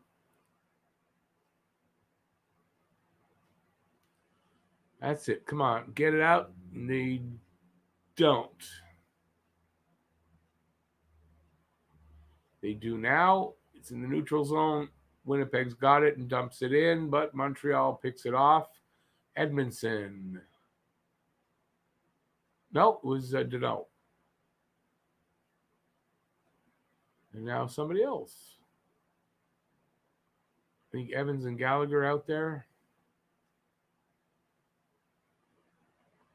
It's kept in. It's behind the net along the boards. Edmonton's got it. And quick pass and a breakout. Dumped into Montreal zone. A change up for Winnipeg, I imagine. Back in Winnipeg zone. A stretch pass up into Montreal zone. Somebody's got it. I think that was Dubois. It's knocked down. Montreal gets it out with Armia. Fighting along the boards for it. Gets ringed around to the other side. Back the other way, and somebody's got it. Gallagher? No, Stahl has it. Sent all the way back. Icing.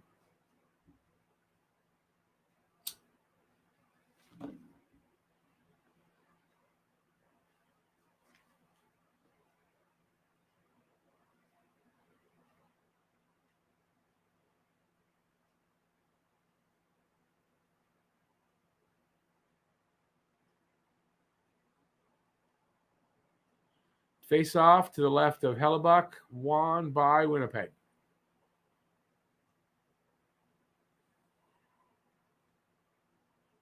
Penalty against Suzuki. Suzuki draws a penalty? Is that what happened? Maybe not.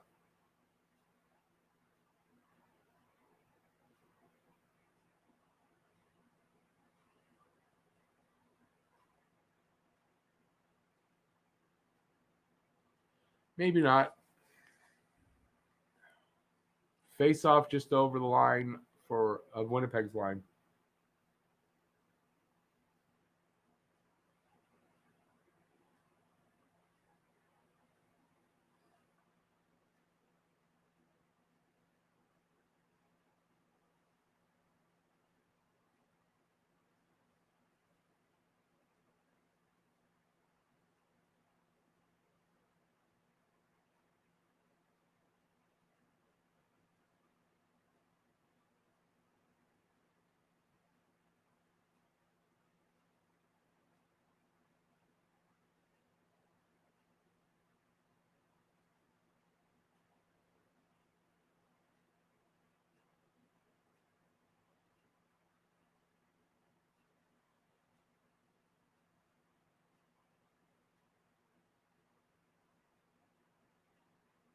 Come on, guys.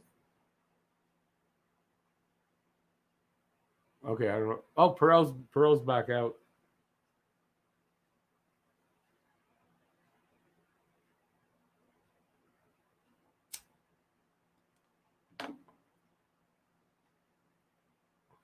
TV timeout. I didn't see Perry chirping. Wow, Jeff is just trying to get people mad tonight. Wow, Jeff. I don't know what we're going to do with you. Should we give Jeff a timeout? He's a mod. I don't think I have to do that.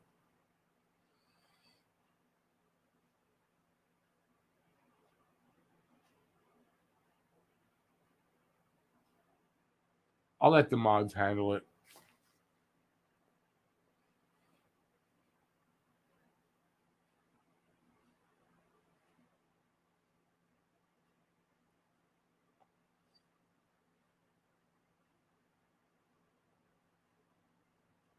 Joe Habs, what's with the Tard?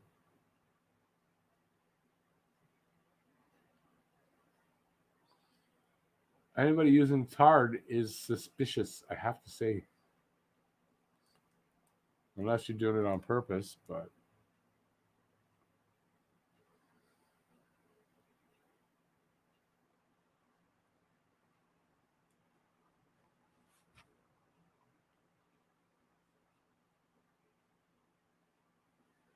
Exactly. Andrew? Exactly.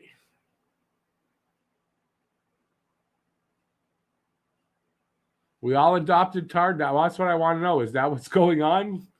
Because don't do that, because that's how I can tell who somebody is. You's confusing me, boys.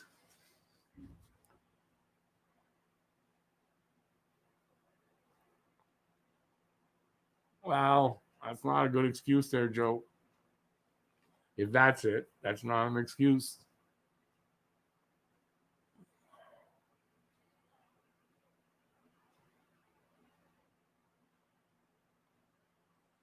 $13-12 left in this period.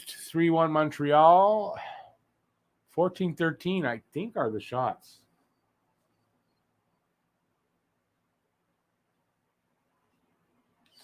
Morgan Lou wouldn't know what to do as a mod. Don't call her that, Andrew. She will not like you. I do that and I get punched.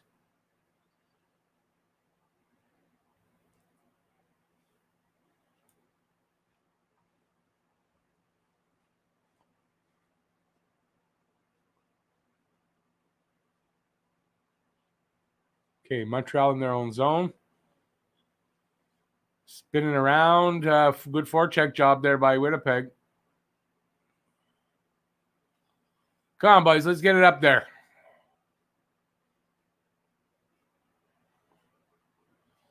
Let's get that puck. Come on, Anderson.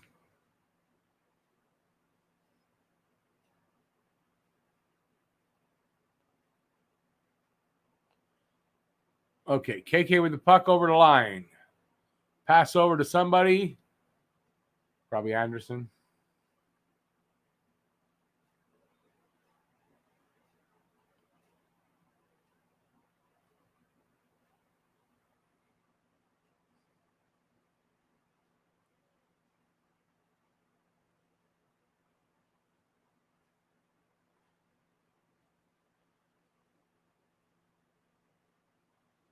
Delayed penalty for Montreal, so we're going to go on the PK. KK going off. And see what he did. Let's see. So what's that? Interference? What is that?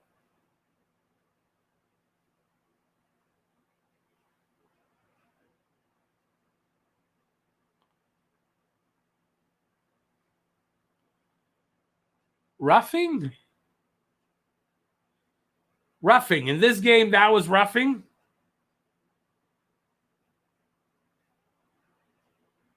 Are we serious? Okay.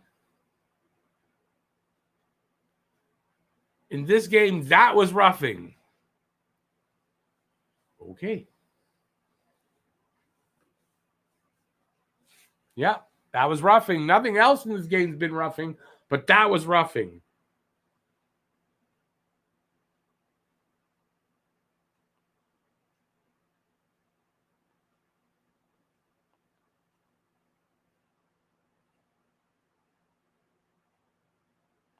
That was a roughing bad call, my opinion. Come on, boys, kill this off. Go get a shorty just to show them how bad that call was.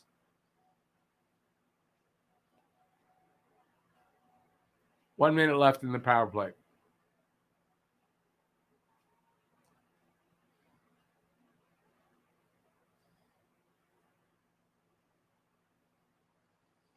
That's it, boys.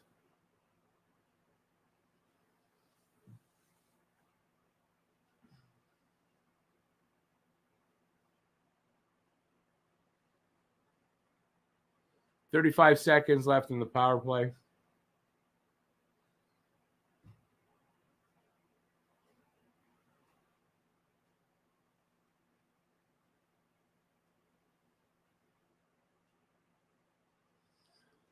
Yeah, I don't know what that was. That was just a weak call. There was so much worse going on earlier in his game, and that's roughing. Yeah. The makeup call for some reason. I don't know. That's what else could it be?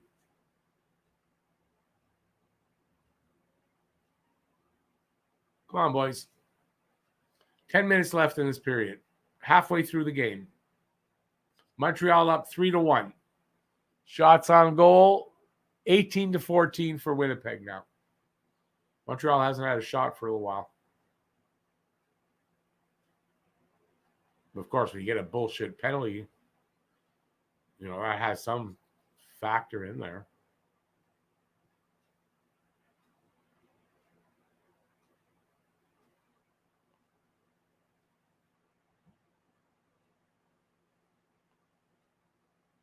Penalty over.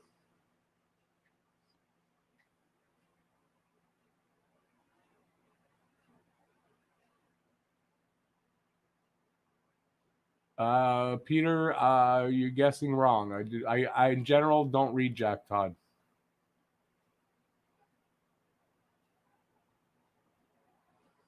I know too many people who know him, and never really a good character. How do I want to say it?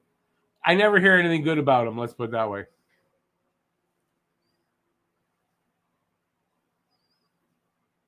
Dangle is in mourning right now. I think that's what he's doing.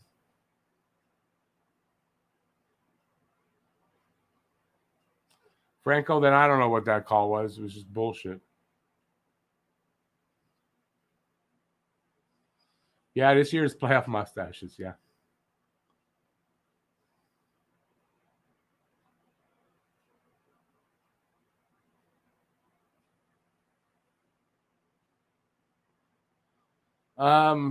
Derek, yeah, I don't know what's going to happen with that. Right now, we don't have to worry about it. They got to get out of this series first for us to worry about that.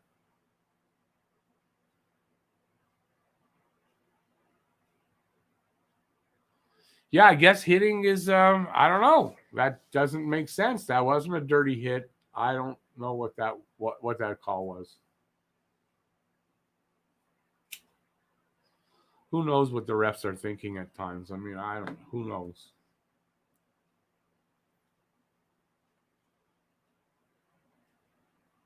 Peter, that's fine. I just don't read Jack Todd because I just don't, I'm not interested in reading him.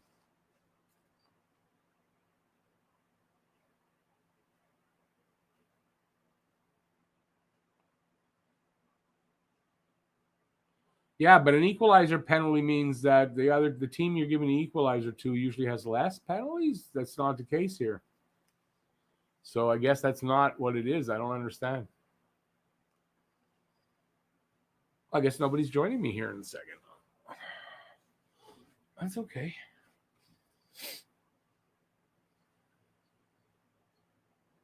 Peter, that's a good one.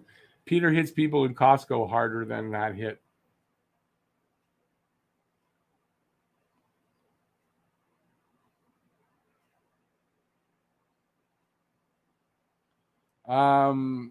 Peter, this is I didn't hear that. So I don't think that's yet, but they're expecting it might be that because of how well it's doing in the States right now and how things are going in Canada. Thank you, Zachary. You are too. And yes, maybe next year for your Leafs. What else you got? What else can you do? Hopefully they make the right changes and they put out a better product.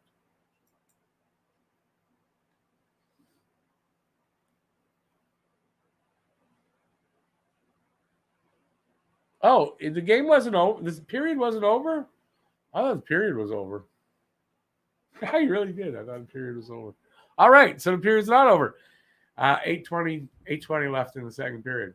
That's good. I looked. I really thought the period was over. Don't know what I was thinking. That's why nobody joined me. See, all questions get answered eventually.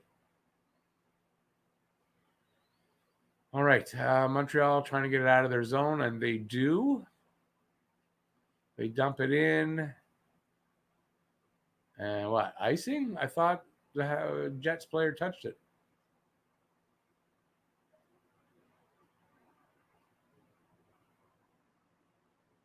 There's Caulfield's shot.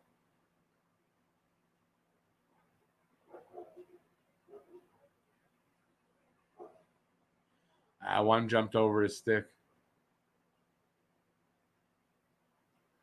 7:53 left in this period. Second period, 3-1 Montreal. 19-15 are the shots Winnipeg's favor.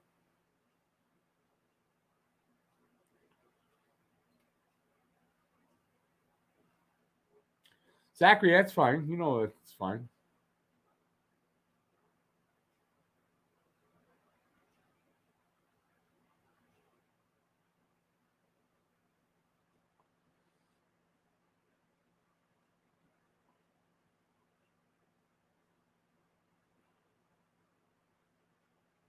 Come on, guys. No.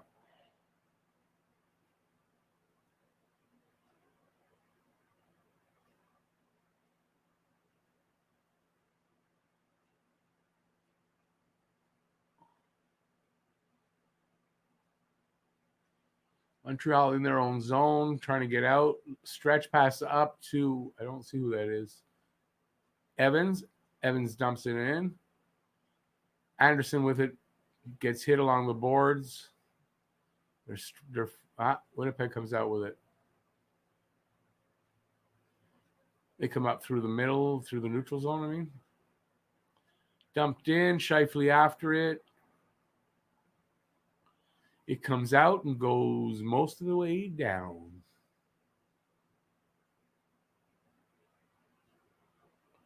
Winnipeg coming back up over the line. And Montreal clears it. And 2-on-2. Caulfield and KK. They don't make anything happen. Puck comes all the way back. Sherratt with it. With Scheifele was on his ass.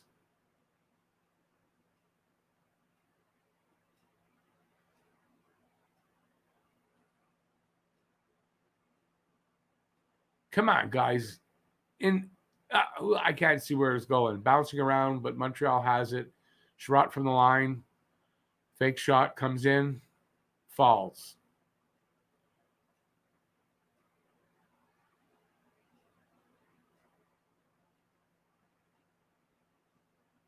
Jets come out with it.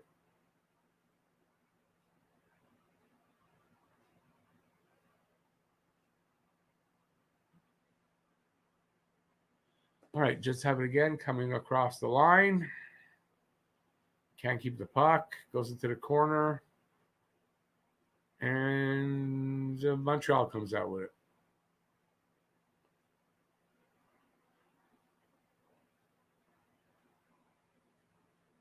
Five minutes left. Jets look like they're trying a little harder, trying to push for a goal.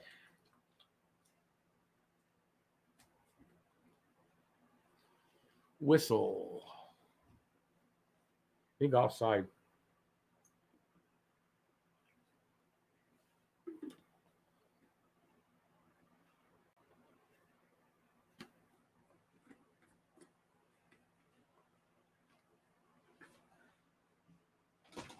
All right, what are we saying over here?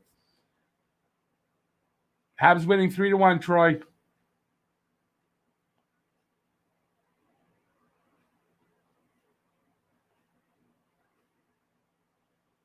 Allen playing game 4. Jeff, you're going to be happy if Allen plays game 4. No, Price is playing game 4.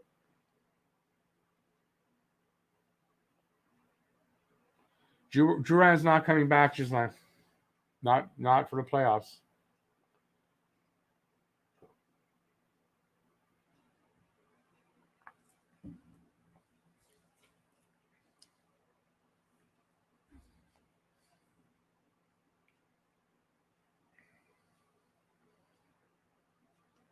I hate long commercial breaks. The Mete said on Twitter, "Go Price, go." Well, why would Mete have anything against the Habs players? Nothing. V for Vegan, I actually agree with you on that. Yeah, I kind of think Drouin might not come back. I can see that happening, yeah. He won't come. It's too much pressure here for him.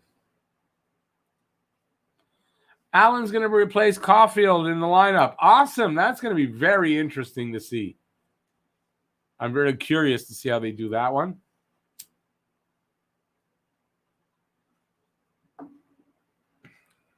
It's just like, I don't know. It's only rumors about Drouin. I don't want to talk about rumors that I can't confirm. So,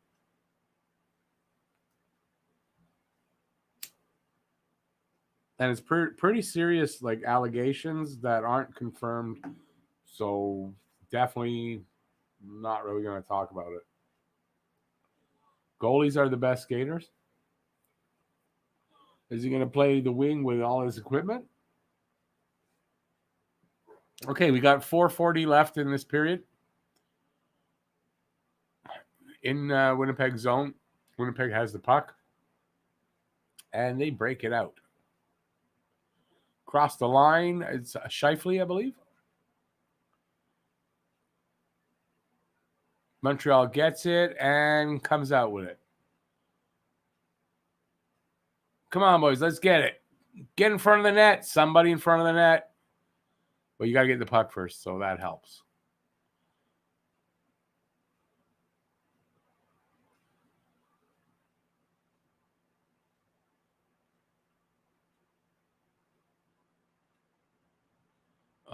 Is that icing? No.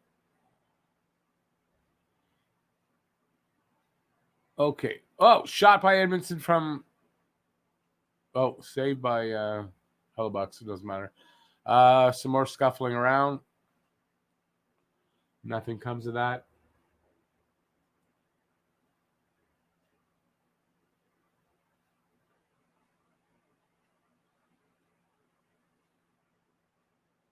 No, but it's sarcasm, Peter. Sarcasm. Jeff's not. He's just joking around.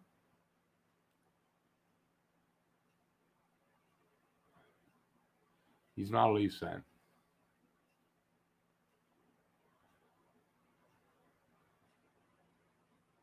If Drouin quits hockey, Montreal has a problem. The contract is going to affect the cap.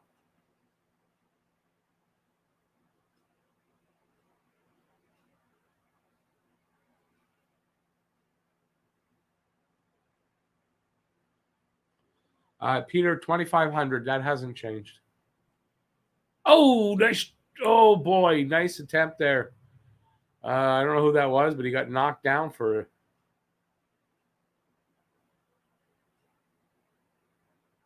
Let me see. Maybe it was KK again. Nope, wasn't KK. Anderson.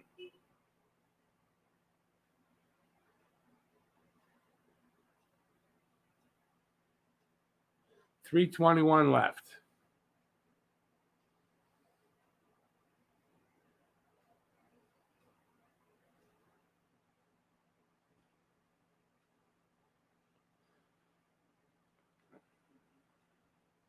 Zachary, we're not playing in Montreal in Game 2, so no. But in Game 3, there will be.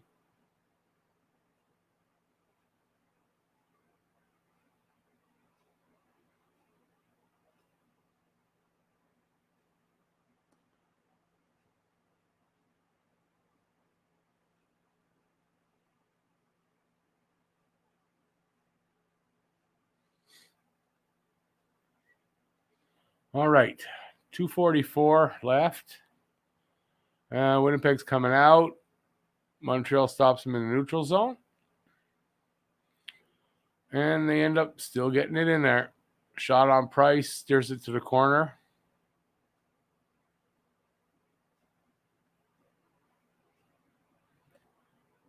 Oh, who is that?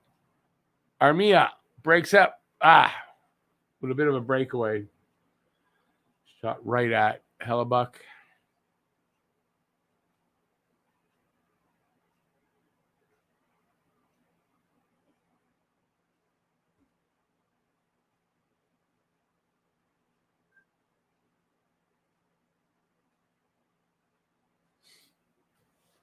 Yeah, Armia right into the glove.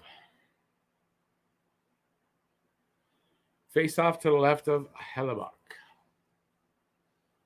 Won by Montreal comes out with it. Shot. Doesn't get through. Oh.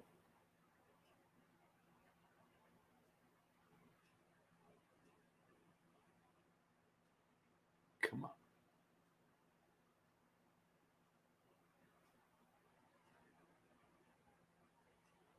Oh. Evans keeps it from going all the way down the ice. Okay, so Montreal in the neutral zone. Bad pass by Deneau. Goes all the way back.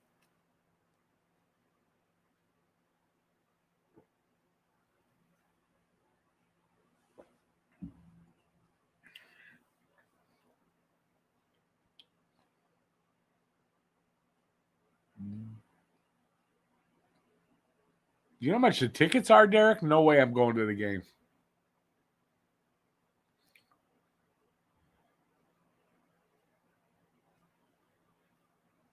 Come on, Montreal. Nice Anderson play there. He got in there, backhand on Hellebuck, but didn't get it. Did not score. There should be netting now behind the nets, Morgan, because there's fans there. Unless they didn't put anybody behind the nets.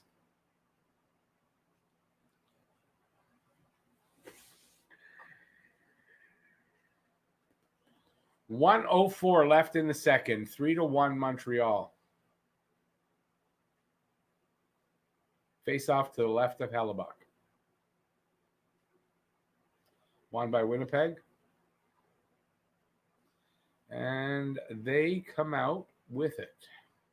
Dumped it into Montreal zone and fighting for it against the boards behind. Well, was in the corners, but that's come out. I think it's Perry with it.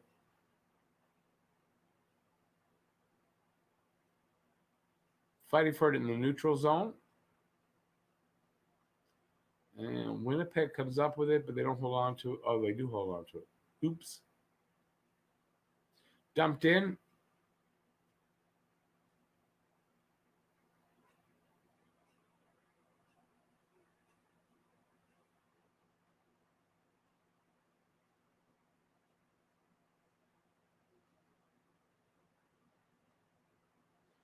Kind of reminds me of a freaking, like they're on a penalty kill now, man. No, don't get it.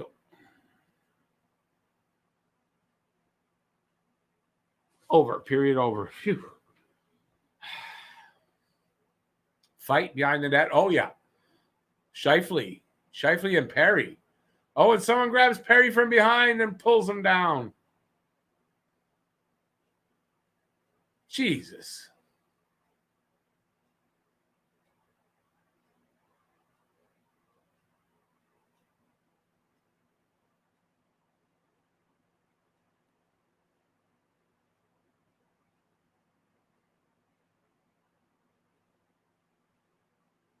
Anyway, Montreal makes it out of the period.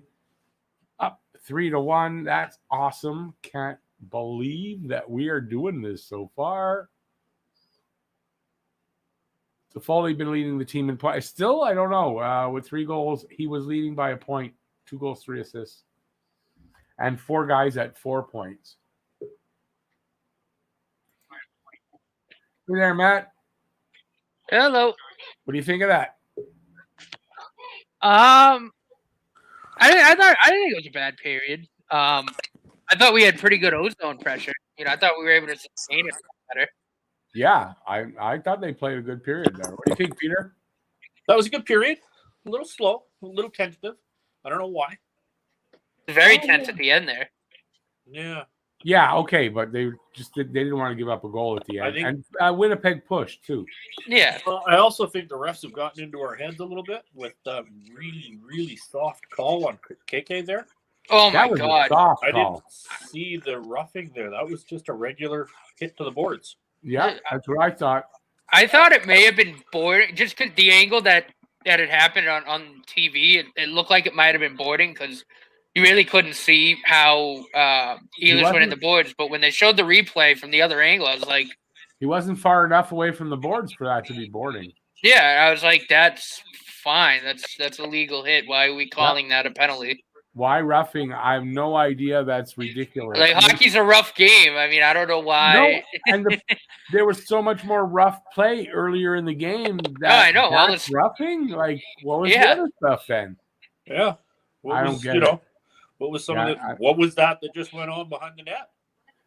You could take 10 other incidences in the game, and that was worse than that hit. That was a bloody joke, but whatever. Yeah, we got away from it. We'll get through it. You wanna try? Yeah, it didn't affect us. That way. We'll figure it out. It didn't affect the team, so we're all good. Precisely. Scores the same. So everything's good. Killed all. What is it? 3? How many penalties have they had? 3 or 4? We killed them all. 4, I think it's 4. Killed them all. And I think for the most part the penalty kill's been fine. Penalty kill's been good. I kind of like the way we're playing. We're playing one shift at a time, and we're playing strong. We're playing good. We're playing very confidently. I like seeing that confident play. Yeah. Yeah. Definitely. No, they're playing well, and don't see guys pulling up. I'm encouraged for this series. I mean that if that's Winnipeg all the way through the series, this could be better than we might think. Here's a question for you. Because I would need to research this, but if you jump on Hellebuck and get pucks past him quickly and early, is he susceptible to giving up big goal games? Does anybody know? Seems like it here, but I mean he's gotten control of that now. He's playing better, and nothing's getting past. Yeah, I'm just wondering, like what he was like in the regular season. Like when we got those high scoring goals, were they quick early in the period, or were they drawn out over the whole game? Or does anybody remember? No, that's a good question. Well, a couple of goals that we scored against him, we had a good luck of the boards. We did have one. Like we had a couple of weird goals going against them during the season. No, but like this game, we can't just beat them straight out. Like the 3 goals that we scored, we had to move them around. Yeah, and that's exactly what I want. Yeah, not even that too, but just like getting in front of them, like just making the right in front of them an absolute hellhole to be in. And Suzuki's goal I thought was beautiful. I mean, he dad-sooked the guy. I thought that was an absolutely beautiful goal. Yeah, that was a really nice goal by Suzuki. Yeah. Oh, that was a beaut. So I gotta say we're still up. The shots are even. No, I can't remember who it was in the comments said if you hit the big guys on the Jets, they fall like glass. I mean, I gotta say they don't look as tough as I thought they were going to be. No, you start playing their body there. And bring in Romanov and finish him, I guess. Yeah. Well, I thought Winnipeg played pretty tough first 2 periods. Their defense, first one especially. Their forwards are strong, like Dubois and Ehlers and Wheeler, and hell, even Kyle Connor's tough for a little guy. Mm. But their defense, that's what I said earlier. They're suspect. They're yeah, I think if we target that defense, they're kind of weak in the knees. And they're also a man down. Yeah, so they're playing 5 defense. Who are they going to bring up? Do you think game 2? I don't know their depth enough to know that. To be honest with you. Yeah, because that's what I've been racking my brain trying to. I don't know. Yeah, I don't know much about the Jets. Like, I know they have Cole Perfetti, but he's playing for Canada, right? So. Yeah. And besides, he might not be injured enough that he can't play game. True that. You know, I used to know the Jets farm system really well because we had them down here on the Rock and for a few years, and then we had Montreal's farm team, which was really nice for a couple of years. But everybody that was big down here then are already playing for the Jets, so I wouldn't have a clue who's in wherever their farm team is to now. Is it still in Manitoba or? Oh, I don't know The Manitoba Moose, right? I think. Yeah, I was going to just ask, is it the Manitoba Moose that are now their farm team?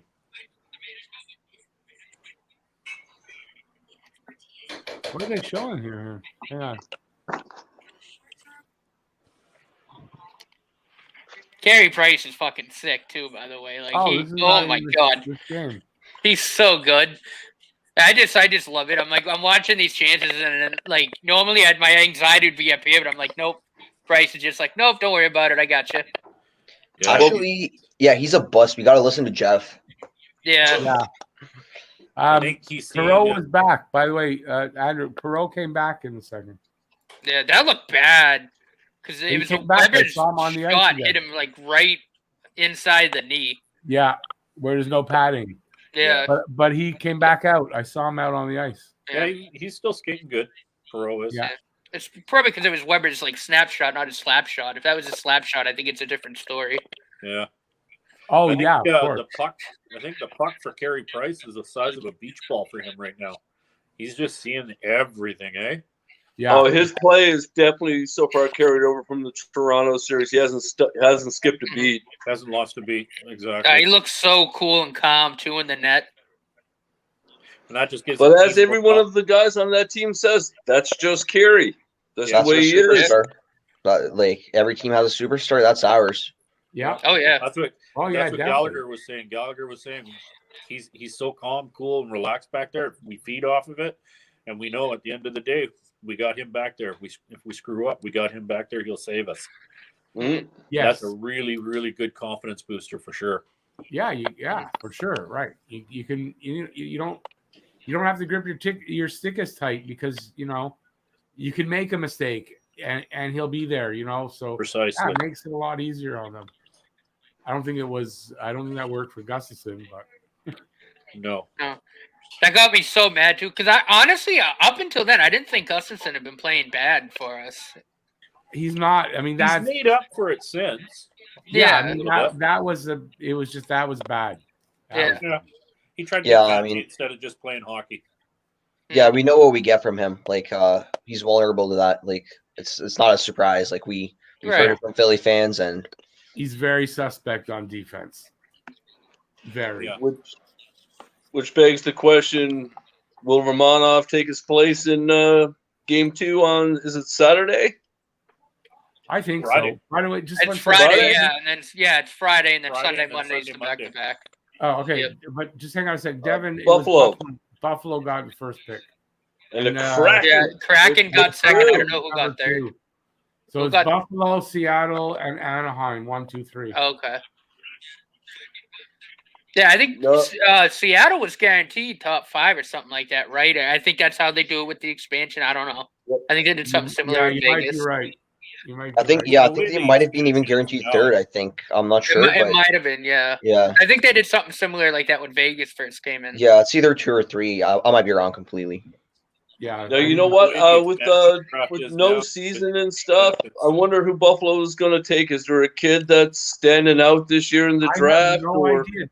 Would they even want to play for Buffalo? I mean, I said that, Matt. The poor kid that's got to. It'll be the first year. The first pick's gonna go. No, you want to be first pick? You want to be first pick? I don't. I'm going back to college. Here's the thing. If he goes back to college, he can still be picked, and they're just going to keep him in college. If I'm the number 1 pick and I'm going to go to Buffalo, oh, hell no. I'm going in I'm sorry, guys. I want to play in Europe for a year and see Europe. Yeah. I'm going to finish. I had a bad car accident. I can't play. No, you don't want to pick me. Something like that. Because I know they can do that in baseball because you can get picked and drafted. Like the guy who beat the Reds yesterday was drafted by the Jays. Yeah, if you don't stayed in college then and then got drafted by the Phillies. If you don't sign a contract, I think, for a couple of years, then you can go back into the draft, I think, in baseball. Yeah, I was thinking more like basketball, baseball. Yeah. Yeah, I think that's how it works. But didn't like Jimmy Vesey do something? Because I think he got drafted by Buffalo, and he was like absolutely not. I think that's. I don't think he ever signed with them.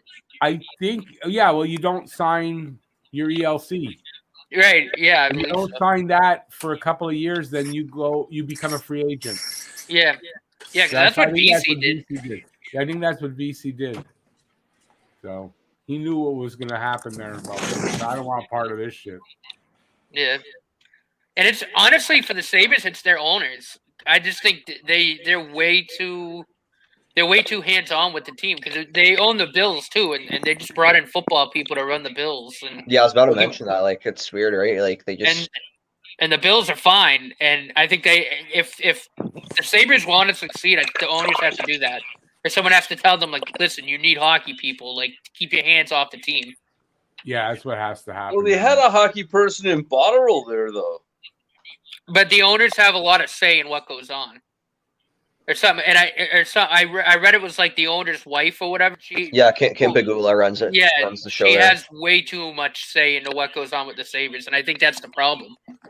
You know, and until they finally decide, like, all right, we're just gonna let the hockey people handle it, I don't think they're gonna be able to turn it around. Yeah, and like when they make their decisions, they say, "We know more than the fans," and that's rough. Ouch. Yeah, that's what apparently one of the. Yeah, you know so much. Your team has been like the worst team in the league for what? Fucking decade? More than that? I don't know. I don't even know. It's gotta be more than that, no? Yeah. I have to guess it's gonna be you know a lot. You know more about hockey, yep. Yeah, you let Dwayne or Melody Martin run Buffalo. Do they would have won cups already? Facts. Who are you talking about? Dwayne and Melody Martin. Oh, you're talking on YouTubers.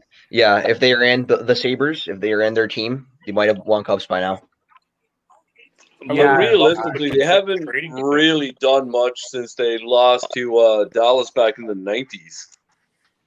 Was it like 98 or something? Was the 99? Oh, when Hasek literally carried them to the Cup final. Yeah, which is always funny because I remember back in I think it was 1990. Chicago started off with two rookie goaltenders in Hasek and Belfour, and they went with Belfour. Yeah, he ended up getting shipped off. Was it to Dallas to get his cup, and then like everybody else who seems to play for Toronto, just goes there to die. Yeah, but Belfour was a bit of an asshole. Yeah, Buffalo Dallas was 99, I think, because Hitchcock was Dallas coach. Toe in the crease. Yeah. That actually counted. Brett Hull, he actually had his toe in the crease, and that was a rule. You weren't allowed to do that, and the goal counted. 99, Dallas. Oh no! I used to really like Minnesota, so I was really glad that they counted the goal. I have the hat.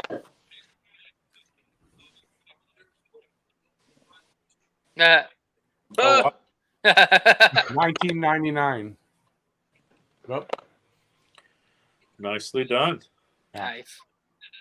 That's what it was. I don't know how come I have the hat. I think I actually found that on the street. Someone must have dropped it. I washed it and kept it. I used to wear it a lot, even though I don't particularly like Dallas Stars. But it's a hockey hat. Shh. My daughter loves Dallas Stars. Oh, it's okay. Nothing wrong with them. Just that I didn't particularly, but I like the hat. I like them more in Minnesota. I used to love Jules Malache and Don Beaupre back in the 80s. Yeah, Don Beaupre, yeah. I remember Beaupre. I used to like guys like Bobby Smith. And I was just going to say, I used to love Bobby Smith, and then he ended up getting traded to the Habs, and myself and my cousin, we just went mad, right? Because he was that big guy back then. Mike Gartner. Neil Broughton. Neil Broughton. Like that? Neil Broughton. Dino Ciccarelli. It was Ciccarelli. That's who it was. Yep. It used to be him. Yeah, Cicerelli, Neil Broughton, and what was his name? Not their big defenseman they had. Mike Modano. No, Modano came in right in 1990. Him and Casey. Yeah, What was that guy again? Oh shit! What was his name? I remember him. Because then in 1990, when he went to Dallas, they ended up with the Modano stuff. They ended up drafting Yuri Letnin and just built a great team. Like I was so happy when Dallas won that, and I really hate Buffalo. Russ Courtnall played there.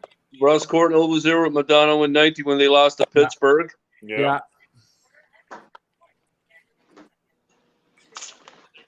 Hartsburg. Craig Hartsburg. Craig Hartsburg. That's the guy I was trying to think of. That was one. That was their other really big guy. Yeah. Now this is gonna. Kevin and Darian Hatcher, the Hatcher brothers. Yep. Yeah. Zubov, Cesar Maniago, the old goalie. That's my day. Cesar Maniago. You know those. If you go look at those old goalies, you mentioned Milosh and Beaupre. Look at their numbers. Horrible. Grant Fuhr gets a lot of props for being a good goalie, but if you watch those old Edmonton games, they're winning those games like 5-3. Oh, no, but don't forget, Edmonton's form of defense in the day was, no worries, we'll score another one. Yeah. They didn't. Defense was the dirty word for Edmonton. It was all offense. So Grant Fuhr was a good goalie. Grant Fuhr was a good goalie. His numbers don't reflect that, but that's not who Grant Fuhr really was. You got to take a look at the team he played on for that. I wonder what Grant Fuhr's numbers would have been like had he played in this Montreal. I wonder what his numbers would have been like if he wasn't half drunk and on cocaine. Okay, listen. Well, you know what? There's a point to that. But listen, there's a point to that. But I bet you there's a lot more hockey players that did that we don't know about. Oh, yeah. So I don't know. Like that was, you know what I mean? No. Well, I read my Ace Frehley is in print on saying in his book that if you do a little cocaine, you become a sharper and a better guitar player. But if you do a lot, you get sloppy. Yeah. Now, I'm wondering how much of the drug do you actually have to do that you know that balance and know that cutoff line? Wait, so cocaine's not bad? Oh, great. Let me put it this way. If you want a boost on the ice of energy and all that, I don't think cocaine's the thing to do. How many of them salt packets are actually cocaine packets? Like you guys are in Montreal, right? If you do a rail, it only lasts about 15 to 20 minutes. So you third period's on top of that. Third period's on. You know it's cocaine when they stick it up their nostril and snort it. That's cocaine. Third period's on, boys. Okay, talk to you. All right, you guys. Okay, see you at the end. Have a good one. I'll see you guys after the game. I'm going to miss the end of the third drive, and so I'm going to be listening to you guys. No problem. We'll be here, man. All right, guys. Nice to talk to you. Go Habs, go. Go Habs, go. Go Habs, go. So 30 seconds gone in this third period. That's weird. It says Montreal leads 1-0. They don't lead the series 1-0. Nobody's got a lead. The freaking hell is that? Are they trying to jinx the Habs? Gallagher in the corner. Who's got it now? Somebody's got it. I guess that was Gallagher. That was Evans. Evans is out there. Evans to know Gallagher. Come on, guys. Keep it in. Nope. Winnipeg gets it out, but Montreal's got the puck in their own zone with a Winnipeg guy on his ass, and they get it out. But it goes all the way down that. No, not icing. Awesome. Okay, Winnipeg carrying it out. Puck up the middle. Price has it. He holds on.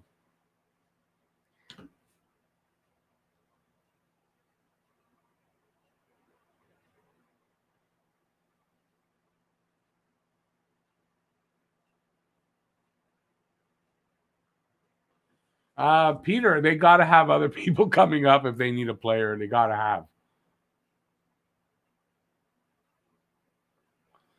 2.5 8 balls. That's a lot. Yeah, if you're doing 2.5 8 balls to do a game, you're in trouble. And you're not going to have a long career doing that. Caulfield. No, he can't pull the puck out. Damn it. The Winnipeg player crashes into Hellebuck. That's good. That's a good thing. Take out your own goalie. Wow. Yeah, Jeff's right. It should be Jordy Ben that slots in.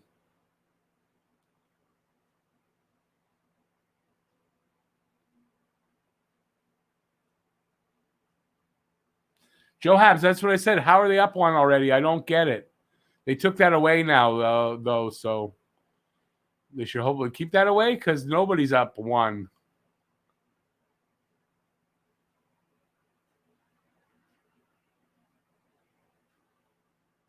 Yeah, they took it away. Now it just says game one. Somebody getting ahead of themselves is what that was.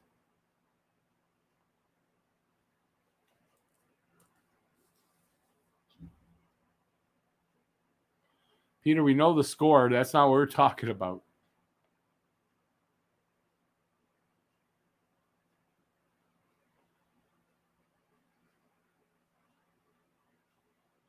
Montreal dumps it in, goes for a change.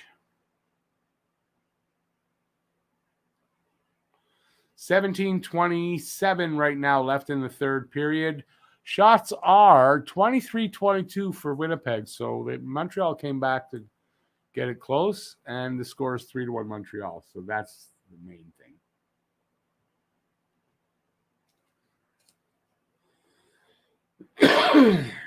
Peter, but you don't do that when the third period has to be played. Habs can't take game one when it's not over yet. And a 3-1 lead is not an impossible lead to overcome, so there's no way to be predicting that. If it was 7-1, maybe, but it's not. And they took it away because they knew they got it wrong.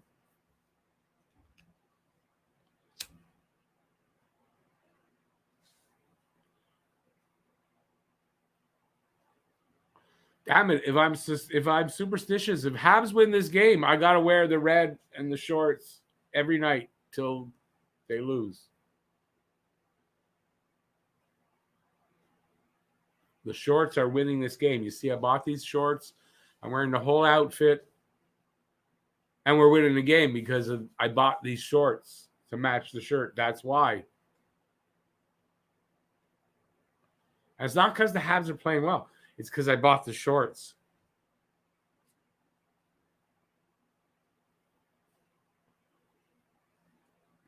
Come on, boys. Habs have it in their own end. Getting set. Oh, pass up on the right side got away. I thought that might be icing, but it's not. And they're in the Winnipeg zone. What's going on there? Shot from the point. Come on, guys. Puck behind the net. Two guys fighting for it. I don't know. I can't see from here the players. I guess it was Evan? No, it was Toffoli. Caulfield to Edmondson, of all things. Edmondson took the shot, rebound. Habs have it in the corner. Now they're battling for it behind the net. Comes out to the point. Edmondson with a broken stick shot. Winnipeg comes out. Perreault gets pushed around by Edmondson really bad. Okay. Big guy Edmondson. Winnipeg has it in their own zone. Number 44 showing off his skating, gets it up through the middle or through the center or through the neutral zone. Okay, Rick, get it right. It's back in Winnipeg zone. They're coming out with it. Cross the line. Nice little pass there. Shot went wide, but comes out to the other side. And now they're battling on the boards and behind Price. Winnipeg comes out with it. Shot from the point. Doesn't get through. Winnipeg has it behind the net. Up to the point. The other side, shot. save Price, and the rebound goes wide. Comes out of the zone. Anderson couldn't catch up to it. Winnipeg has it in Montreal zone. Connor gets it stripped away. Montreal doesn't clear it out. At the point, Winnipeg keeps it in. It is behind the net, comes out to the other side. Montreal gets it out all the way down.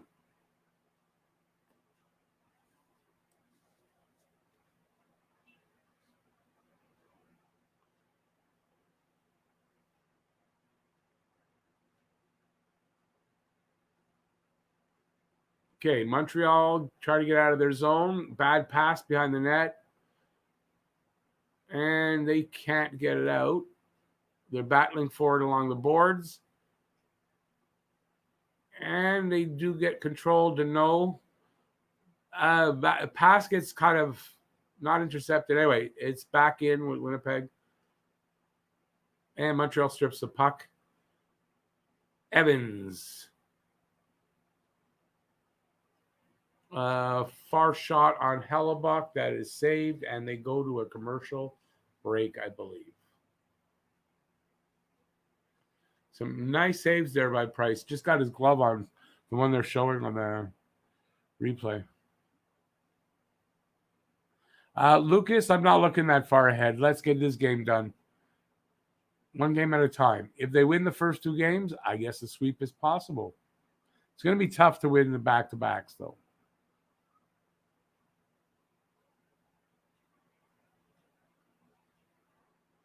I better buy 12 more pairs of what?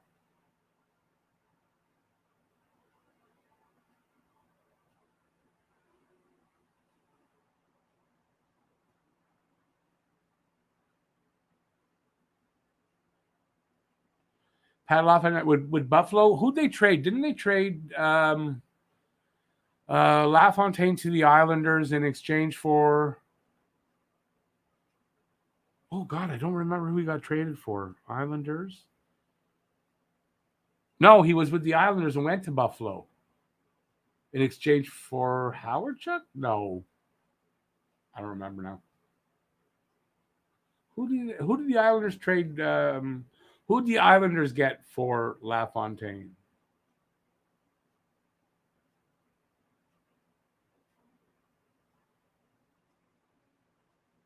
Does anybody remember? I can't remember. Who went to freaking...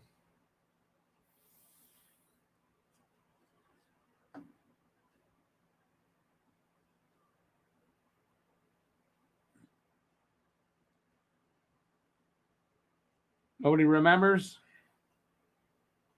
Somebody out there must remember.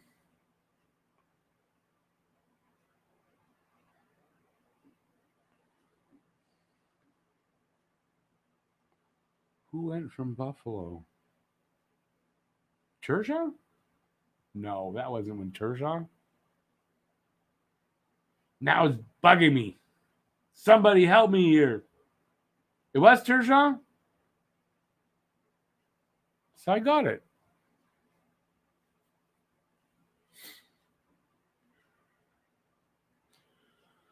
$12:23 right now left in this game. 3-1 Montreal. Shots are tied up at 24 apiece. And Montreal is trying to get out of their zone.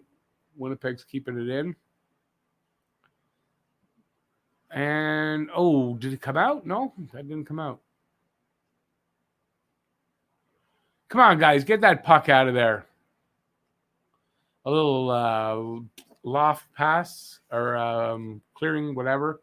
And that worked. It's in Winnipeg zone now. They come back with it, get into Montreal zone with a shot by, I don't know who number 9 is, save Price. Montreal clears it out. And they got it. Stahl.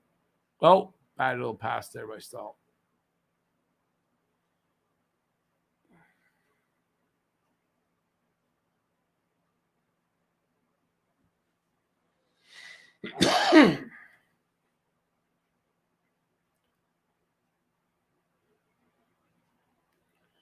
Okay, I don't see who's got it.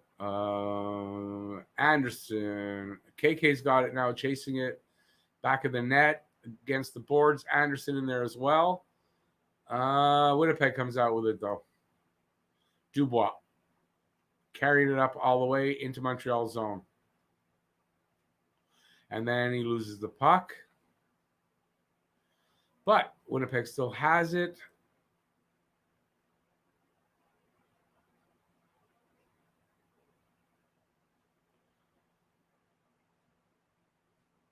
Score 3-2.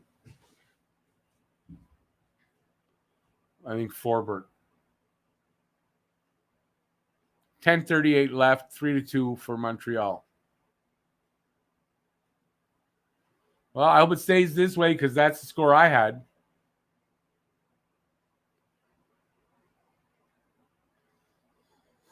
That called back KK goal looms ever more important right now.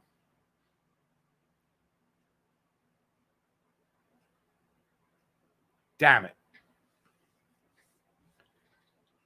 Damn it.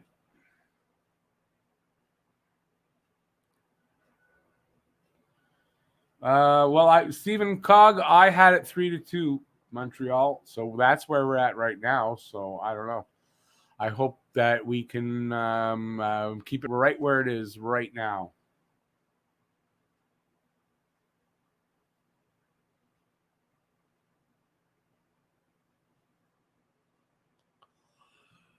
Oy.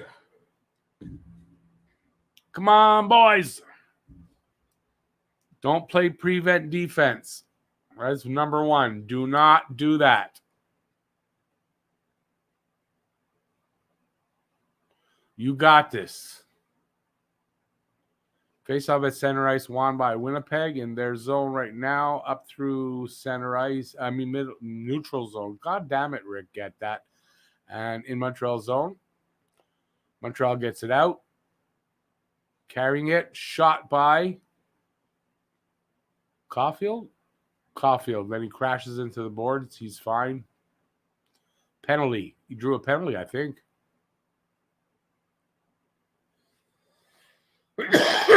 Tripping? Hooking? I think that was a tripping call.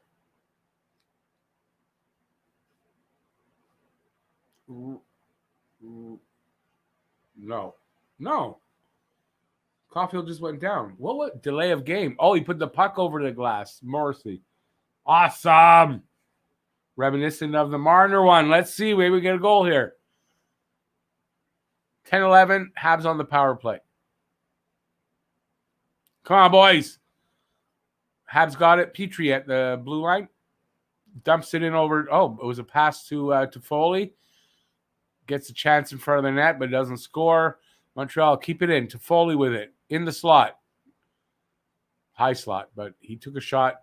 Save and rebound. Montreal's got it again. Petrie at the point.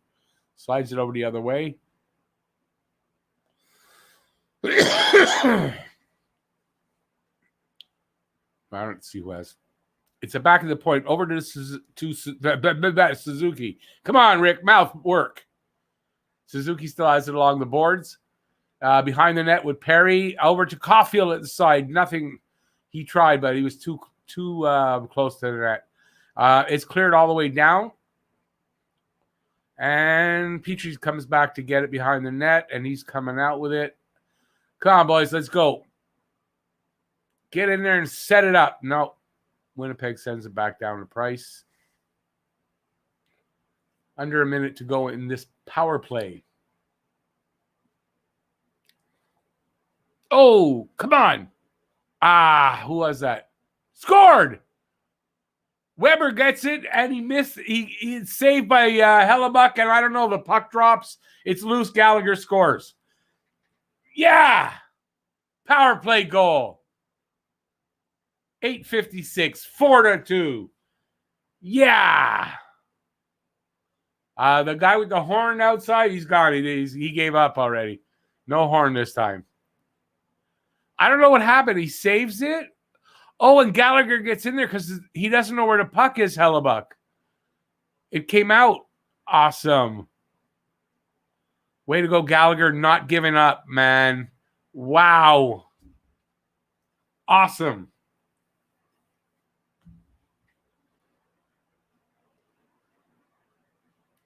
Way to go, Gally. Second goal of the playoffs. From Weber and Petrie. No, it was Gally. Second effort. He came in and got trail on the play, and he got the loose puck in.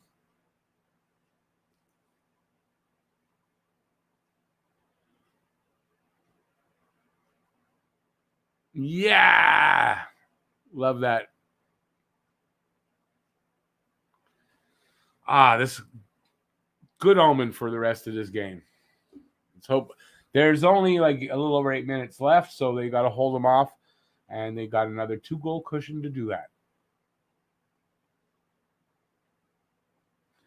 Yeah, that was good on the power play, definitely. Special teams are looking good tonight.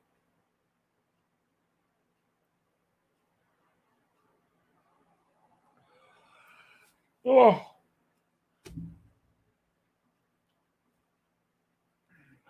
Yeah, I guess a little bit more won't hurt me. Weber got in there, but he got stopped. But the puck came out a little bit, and Gally trailed in and banged it in. That's what you call concentration. Carey not giving up 4 or 5. No, not happening. Door's shut now. That's my opinion. Carey's going to say, that's it. Nothing getting past me.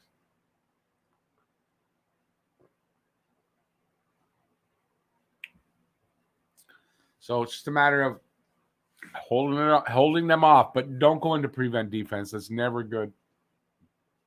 There's plenty of time here. If they go into prevent defense, there's plenty of time for Winnipeg to come back. Are we sitting at 96 people in the room?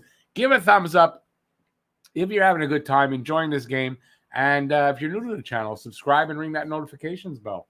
We got 99 people. Let's see if we can get to 100, and let's see if we can get 100 thumbs up. Everybody, give a thumbs up. All right. And give a subscribe and get your daily fix of Blue Blanc Rouge right here at Talkin' Habs.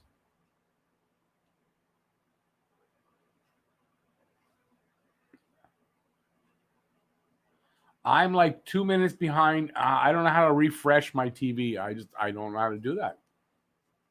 If I'm 2 minutes behind, I don't see how. Okay. Whistle. I didn't see what happened.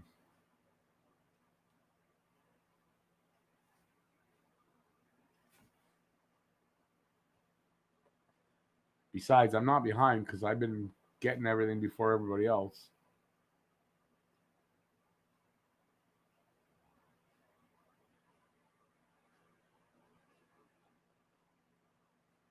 Sorry, Luna. Can't help it.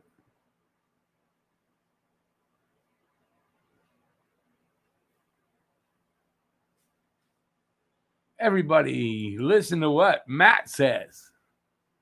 Come on, we're at 99. Let's see if we can get one more person in this room. Let's hit 100 at my peak. You peaked at 100. 8 minutes left in this game. It's 4-2 Montreal. We're looking at 29-26 are the shots for Montreal. And there is 7:47 left. 7:47. Not an airplane, but the time. If you live in Montreal, you should know what that is.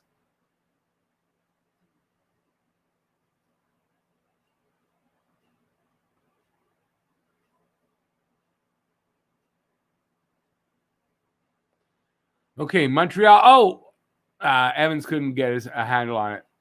Right in the slot. He almost had the puck. Gallagher with a spin shot. Habs pressuring in the Jet zone.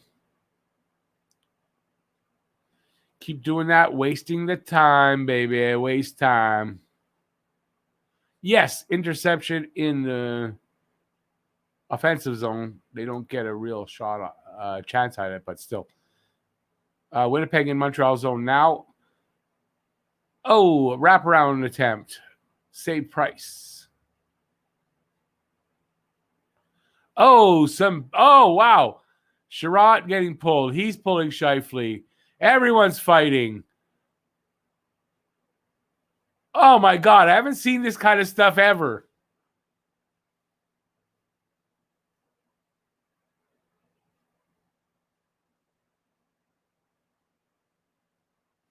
I've never seen this kind of stuff. I swear to God, I've never seen this kind of stuff.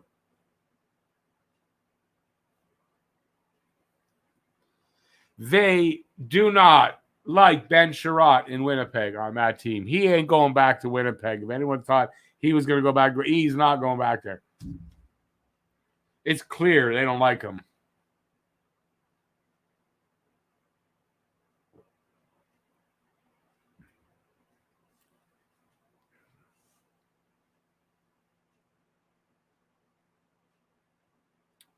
I have 100. No, I got 92, not 106. Kevin, maybe I got up there and it went back down. I didn't see it. But give a thumbs up if you're enjoying this game, if you're enjoying this live stream, and hit that subscribe button and ring that notifications bell.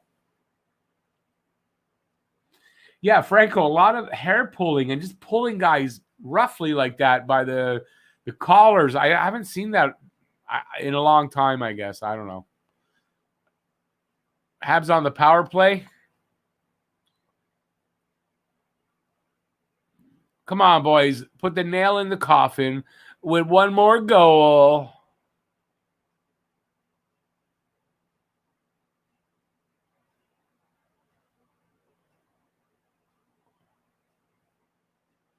Uh, 30 seconds gone in this power play.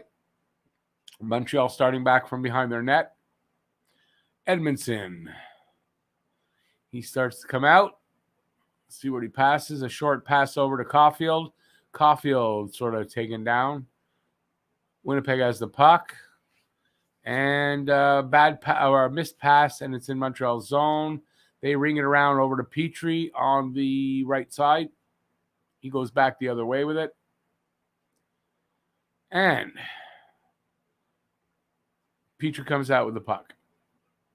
Up to Perry on the right. Perry dumps it in. And who's it that goes out after it there? Stahl? No. Sherratt up to... I can't tell who's playing here. Shot from the point. Stop Hellebuck. 34 seconds left in the power play. 5:22 left in the period. 4-2 Montreal. It is looking like Montreal is about to take the opening game in round 2.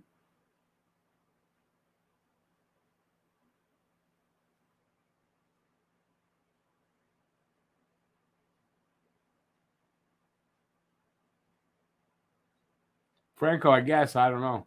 I don't like that pulling from the collar. Anyway, back playing under 30 seconds in the power play.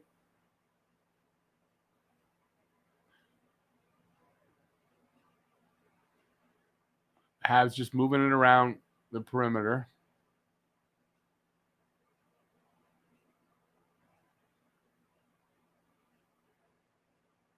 Sherratt, shot from the circle. Save Hellebuck. 2 seconds left in the power play. 4:50 left in this period. And maybe the game.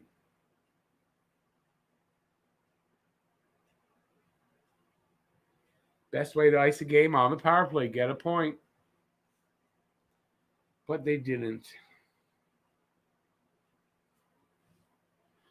Like I said, 2 seconds left in. Is it Scheifele? Scheifele's power play? I don't know if that's Scheifele. It's number 50-something. I don't know who it is. Face off to the left of Hellebuck. Power play over.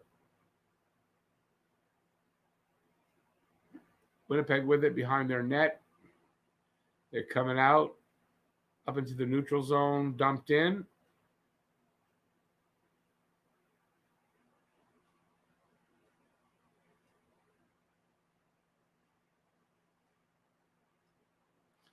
Winnipeg coming back into Montreal zone. Montreal takes the puck away, and Winnipeg's back in their own zone with the puck, trying to get out. And they're out right there behind their net now with it, and they come up over their line, dump it in.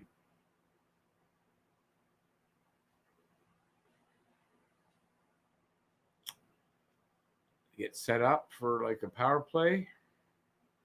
Montreal comes up with it and gets it out.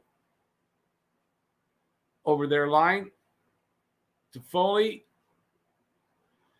Goes in on the net, but he doesn't. I don't know if he got a shot away and it was a rebound that came out or just hit somebody's skate or something and came out. Winnipeg, Montreal's got it in their own zone. They get it out. Almost all the way back down the ice. 3:21 left in this period.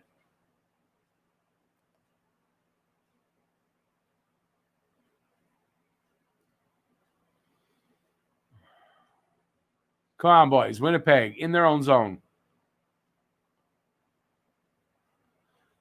They come out through the neutral zone into Montreal zone, intercepted by Montreal, and cleared out. Back into Winnipeg zone. Dumped all the way back down. That's not icing. So where's the puck? Puck in the corner. Winnipeg has it. They ring it around the other side. Montreal comes up with it. Yeah.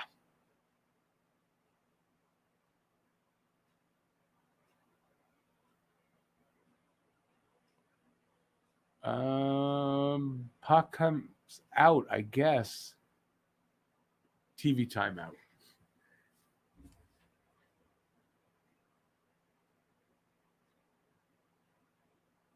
Yeah, it's a good game tonight. Montreal playing really well. I hope they've just got the. I said they're getting better as it goes along. Let's hope this is more proof that that's what we're going to see. But that rusty game. This is where Winnipeg's rusty game, so they could come out totally different in game 2. So we'll have to see how that works out.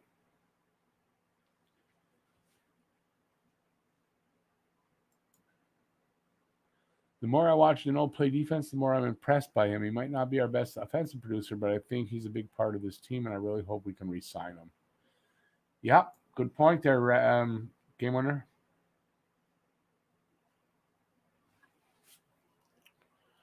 I hate commercials.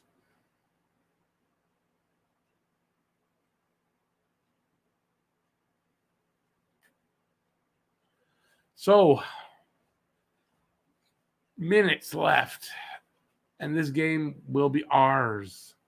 I'm just I don't know what to say. I guess I thought there was a good chance Montreal could win here, and 2:25 left. They're even better. And I'm still not shocked, but a little bit that they pulled off a game like this. So they got the momentum. It worked for them tonight. And I just hope that they can carry it into game 2 here. And if they win here tonight, it's 4 games in a row, which we haven't seen in the longest time. Montreal win 4 in a row. So knock wood, this continues, and we got a good outcome. Daniel Gadbois, I mean, who cares really if they are or not? They think they are. That's what matters.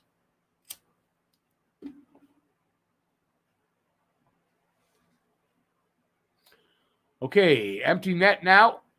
2:20 left in this period. Winnipeg pulling out the stops. Let's get an empty net goal, boys.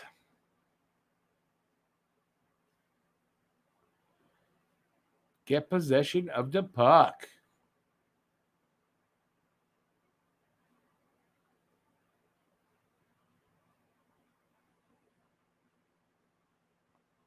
Come on, guys. Get that puck. Get that puck.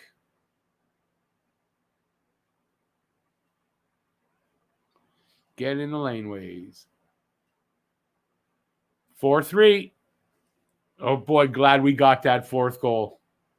I'm glad we got that fourth goal. 142 left. This is going to be close, my friends.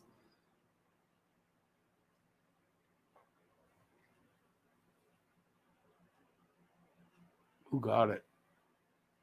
Connor. Who else? Who the freaking hell else would get that? Connor from the bad angle. Moving the puck side to side, of course. Moving Price around. All right, we got a minute 42 to kill.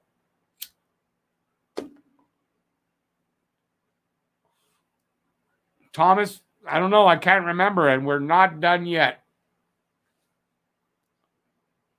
We need an empty net goal bad, but they got Hellebuck back in. We got to keep Hellebuck there, keep in their zone, and keep Hellebuck in net. But Winnipeg's got it. They're about to come out. If they can get it in, yeah, okay. Hellebuck's going to be out. Empty net. Okay, boys, a minute 20 left, minute 17 actually left to kill. Keep dumping it out, man. Keep dumping it out if you can. Get that puck and get it out of there. That's it. All the way down. Come on. Come on, Gally, get it. Yes! Oh, no. Evans just got creamed. He is down and out. That was a head hit. He scored the goal, but man, whoever did that just beat the living fucking hell out of him. Whoever did that, you're out for the series. The fuck did you do to the guy?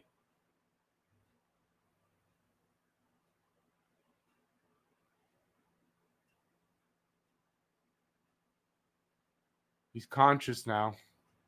Shifley, you motherfucking piece of shit. Sorry for the language. Next time you're on the ice, man. What the hell did he do to him?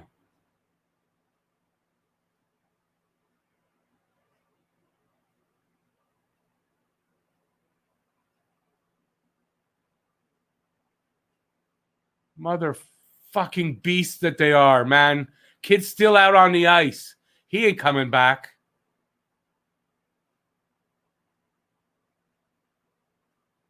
He almost killed him.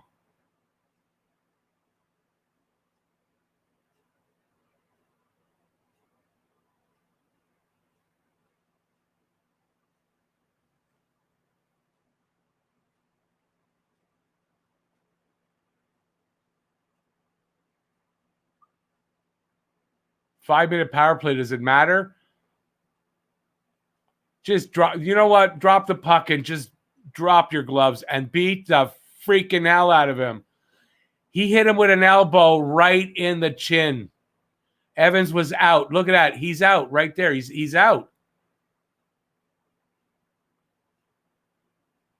Shifley suspended for the playoffs.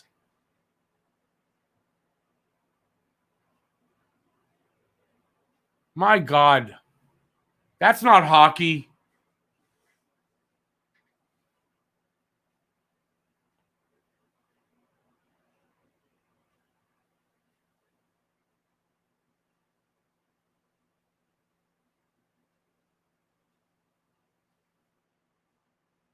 Man, if this was the 80s, they dropped that puck, that's a brawl.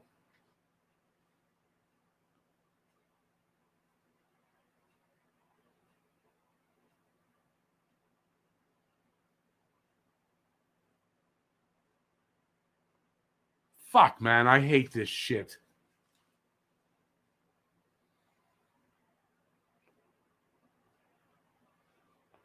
Mark Shifley, you dirty piece of shit. That's it. I'm never going to like Shifley again. That's a dirty piece of shit that does that. That's like taking a... You know how hard that elbow pad is? He came in at him full blast. Boom, in the face like that.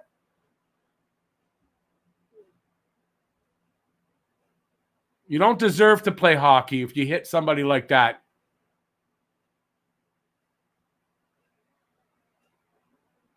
and looking around like, what did I do? You.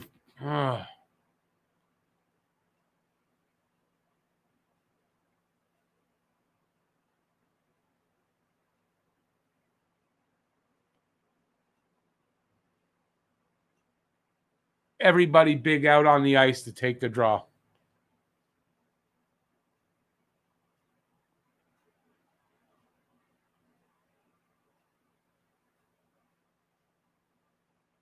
Man, Evans is really hurt. They are taking. I think he might have he could have a broken neck. The way he went down. Like, seriously, this could be an injury where he doesn't play ever again. And if personally, if that's the case, Scheifele never plays again. That's what I would do. You take a guy out for his career, you don't have a career. I think he has woken up, Deegan. I'm not sure, but I think he has. If he hasn't, he never plays again.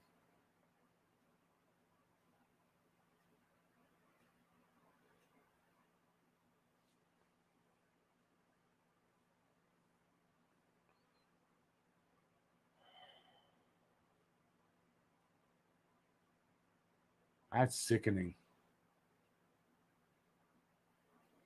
Joseph, you don't need to see that.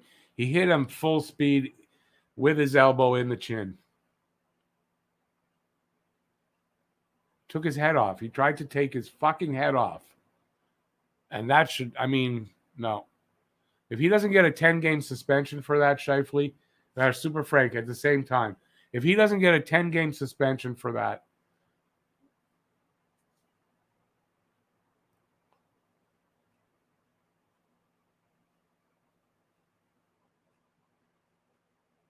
yeah, he's conscious.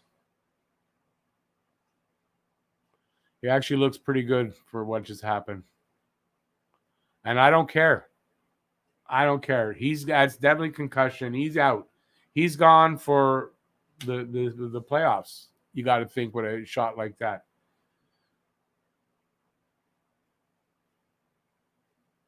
Oh, fuck you. Bang your sticks up your ass. Dirty pieces of shit. Don't want you to bang your stick for them.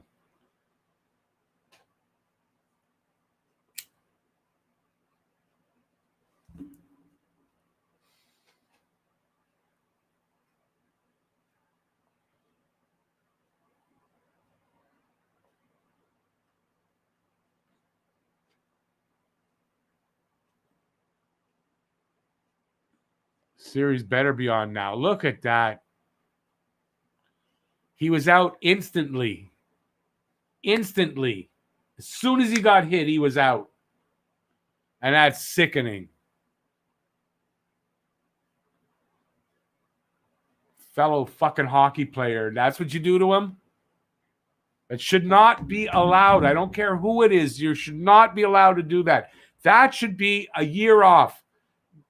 I'm not joking. Anybody who does something like that should get a year. That's it. And yeah, I was that mad, just that as mad with Tom Wilson. And it wasn't against the Habs.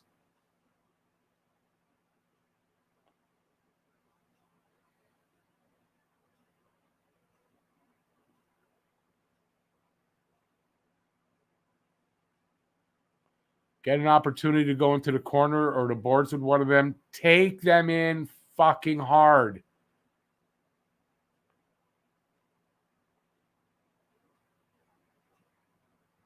Yeah, they're just going to let it play out. It's over. The game's over.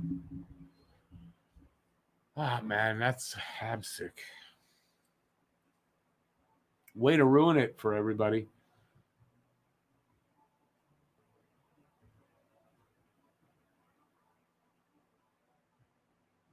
When the game's over, man, I don't know. They should brawl.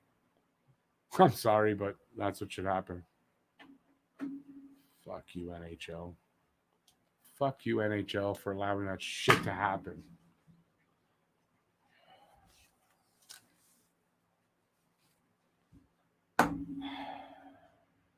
I'm sick over that.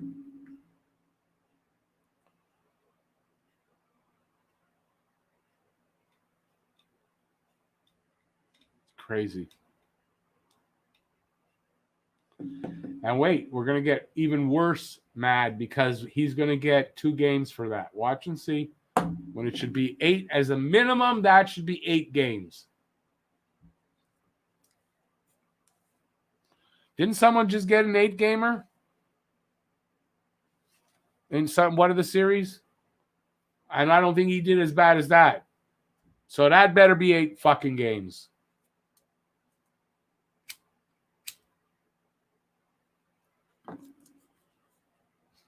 Can't even be happy about the win. Exactly.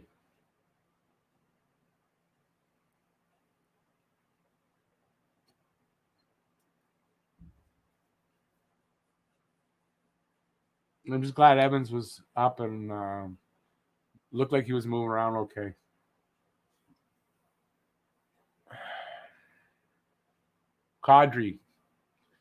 Kadri's wasn't as bad as that, but close. I mean, it was bad. But he got 8. There's no way this isn't 8. And if it isn't 8, something's wrong. If Mark Scheifele isn't gone for the series, I'm going to be pissed off. Yeah, fucking right. There's no fucking reason for that whatsoever. Absolutely zero. I mean, that, you know what? Personally, here, Alex just put it in. For me, for something like that, I am arrested. Would you give me a I don't care. It's hockey. That's an attempt to kill somebody. He did. He had the hands up. He caught him elbow straight to the head. Yeah, he was trying to hurt him. There's no defending that. There's no defending that. No, and I'm sorry, but that guy gets charged, and that's what they should do. And guys like Wilson should be charged. I don't care. It's a game. Why can you attempt to kill somebody in a game, but you can't do that outside? See, I mean, he hit him so hard he flipped over. He hit him so hard he flipped over and whacked his head on the ice. I mean, he could have killed him there. Yeah. And he came anyway. I seriously hope he doesn't have any structural damage in his neck or anything. I really hope he's okay. And I watched his whole career at Notre Dame. I watched him as a freshman up into the NHL. So my heart's shattered right now. Like that kind of hit can end a guy's career. He's so promising too. Like I'm getting emotional because he's so promising too. I thought he's had a pretty good playoffs. And I thought he's been good in the regular season too, you know? It's terrible. I don't understand. It's going to be a $5,000 fine. Yeah. I tell you what. It's if he doesn't get suspended for the series, then there's a serious problems with player safety. If he sets foot back on the ice, he's a dead man. Oh, absolutely. Oh, my God. Yeah. Anderson, Weber, someone's going to eat him. Like, literally eat him. Yeah. Well, I think Price and Edmondson were talking about it, and I think Edmondson would be the first one to go. Yep. Like the first time he steps out, they drop the puck. Whoever's in front of him, drop the gloves. And that's it. You know, that's it. Just and you know what? There's a guy, I don't care if somebody sucker punches him. No, and he already got the penalty for putting somebody in the headlock, which was actual roughing. And he comes out and fucking does that? Like, what the fuck? Crazy. That wasn't even a hockey play. It's disgusting. Disgusting. And you know what? George Perros better fucking step up and do the right thing.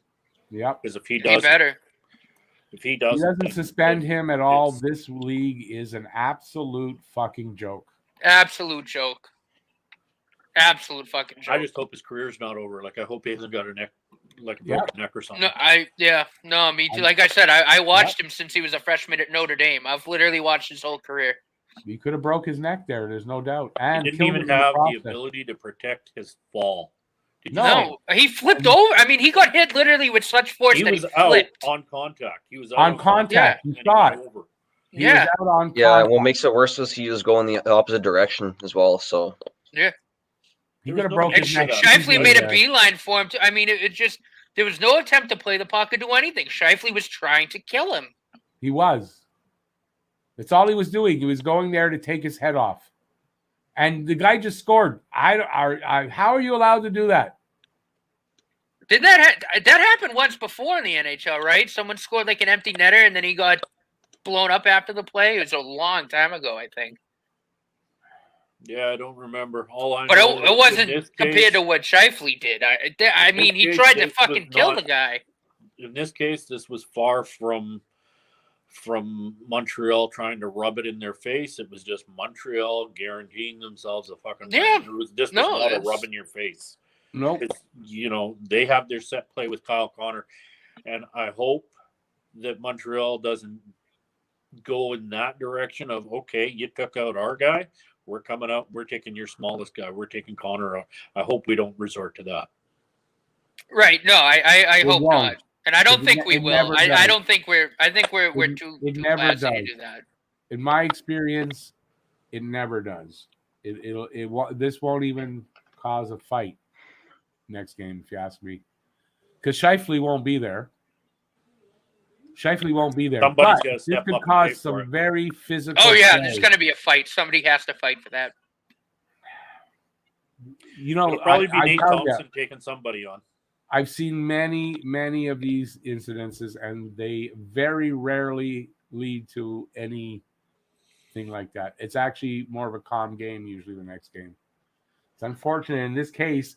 And listen, Scheifele won't be on the ice, but as soon as the other team gets rough, Montreal has to just stop that shit right in its tracks from now on. Oh yeah. Oh, Weber better get in there and be like, all right, listen, cut the shit. Otherwise, I'm going to take heads. Fuck the code, because if you ask me, the code says you don't hit somebody after they score. The code And says if you you don't. ask me, another thing, that code doesn't mean anything anymore to these players. This generation of players don't give a fuck about the code, and they don't care. All they care about is how they feel at the moment. And when they go, oh, I'm not taking that, I'm going to take this guy out. They don't know what a lethal weapon they have on their elbow. Come on. That's why that guy should get charged in real court, because he knows what he's got on his elbow, and he did that on purpose. That, in real life, if I did that to somebody on the street, attempted murder. I'm going for attempted murder. That's intent to harm. So why is that different? Oh, absolutely. The NHL, that was intent to harm. Why is that allowed in sports? Why is that allowed in sports, that you're allowed to do that and there's no charge? That's something I've never gotten.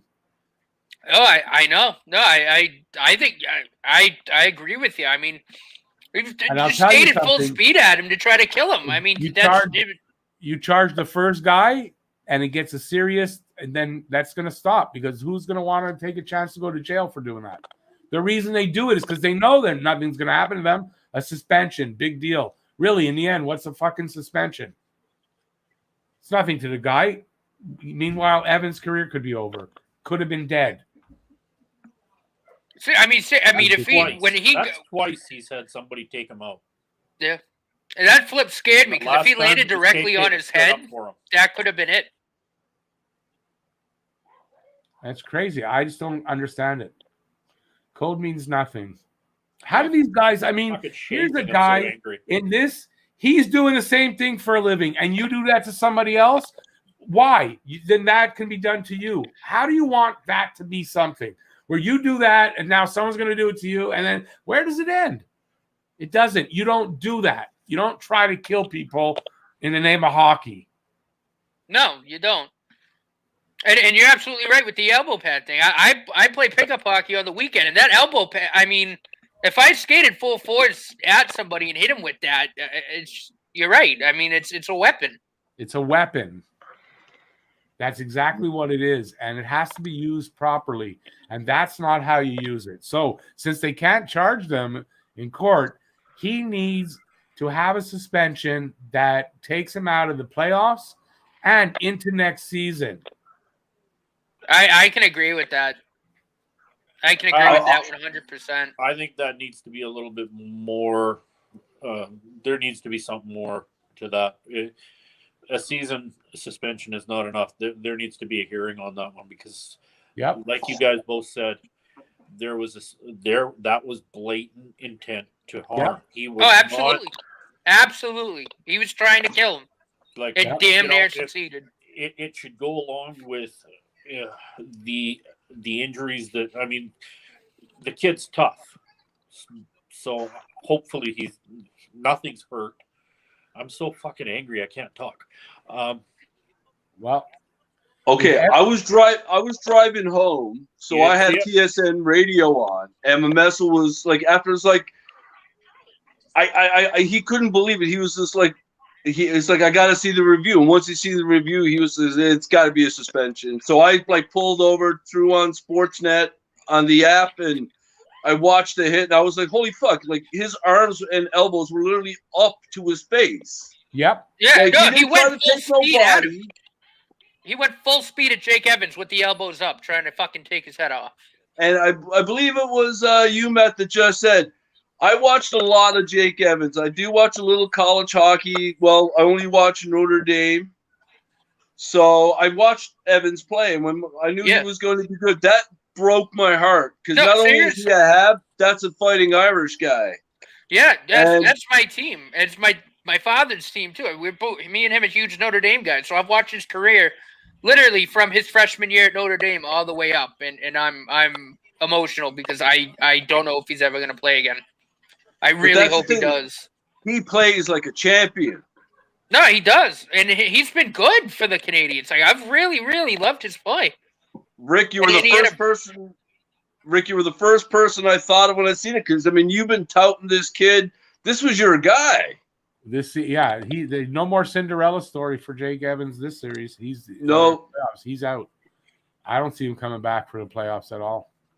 But you know what? You just gave a team that just slapped you around in a game motivation. Fuck motivation. And unlike Toronto and Tavares, we can finish.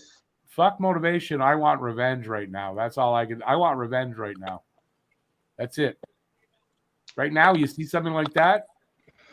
I mean, it's like seeing your best friend, someone come up and hit him with a baseball bat. You want motivation or you want revenge? Yeah. Right? I want to know how that fucking prick is going to sleep tonight, knowing what he just did. Yeah. I would say worse. I'm not going to say what I just thought, but yeah, I wonder how he sleeps tonight.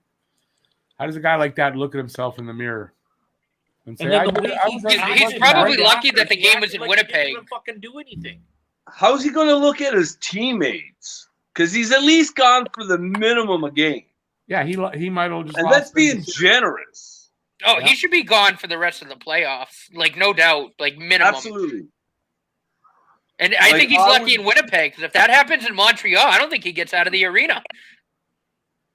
I think Mark P, thanks for being a new subscriber. I really appreciate that. You guys on the Too bad we didn't find that out at a better time, but thanks. I appreciate that. And yeah, the DOPS is, like I've always said, DOPS, they just have to add the E at the end there, and that's actually what they are, dopes. And I think Jeff is right there. Going to get 2-3 games. Watch and see. And then I don't know. Like, honestly, if I'm not doing this right now, like I gotta do the games. I don't know that I'd watch the rest if he doesn't get a big suspension. He needs to. I mean, if he doesn't, then that just basically says attempted murder is okay. In the NHL, it is. Yeah. Well, I wouldn't mind, but it was on an empty freaking net game when you were already down by a goal. Yep. Yeah. And and like Rick was saying, it's not like we were rubbing anything in. It was just Evans was like, "Oh, there's an empty net. I'm just going to shovel it in, seal the game, and then nothing wrong with that." Any other player on any other team would have done the exact same thing Evans did. Put the puck in the net, put you up by 2 with 50 seconds left. Yeah. Game's yours. And Sheffield, he was acting suspicious all game. He was acting very suspicious all game. I know, he was very bug-eyed, wasn't he? Mm. Like, I'm not even talking about like the headlock before. Like, there was bells before that, even warning bells before that. Like, the whole game. Shifley was the whole game. Yeah, he doesn't need to be. Like, and that's the thing. Like, he's one of their good players. He's a skilled player. He doesn't need to be like that. And now he's a prick and like, public enemy number one. Yeah, I'll never like this guy again. Never. I don't like anybody who is like that. I don't like Tom Wilson. I don't like any player like that. I'll never like Mark Shifley again.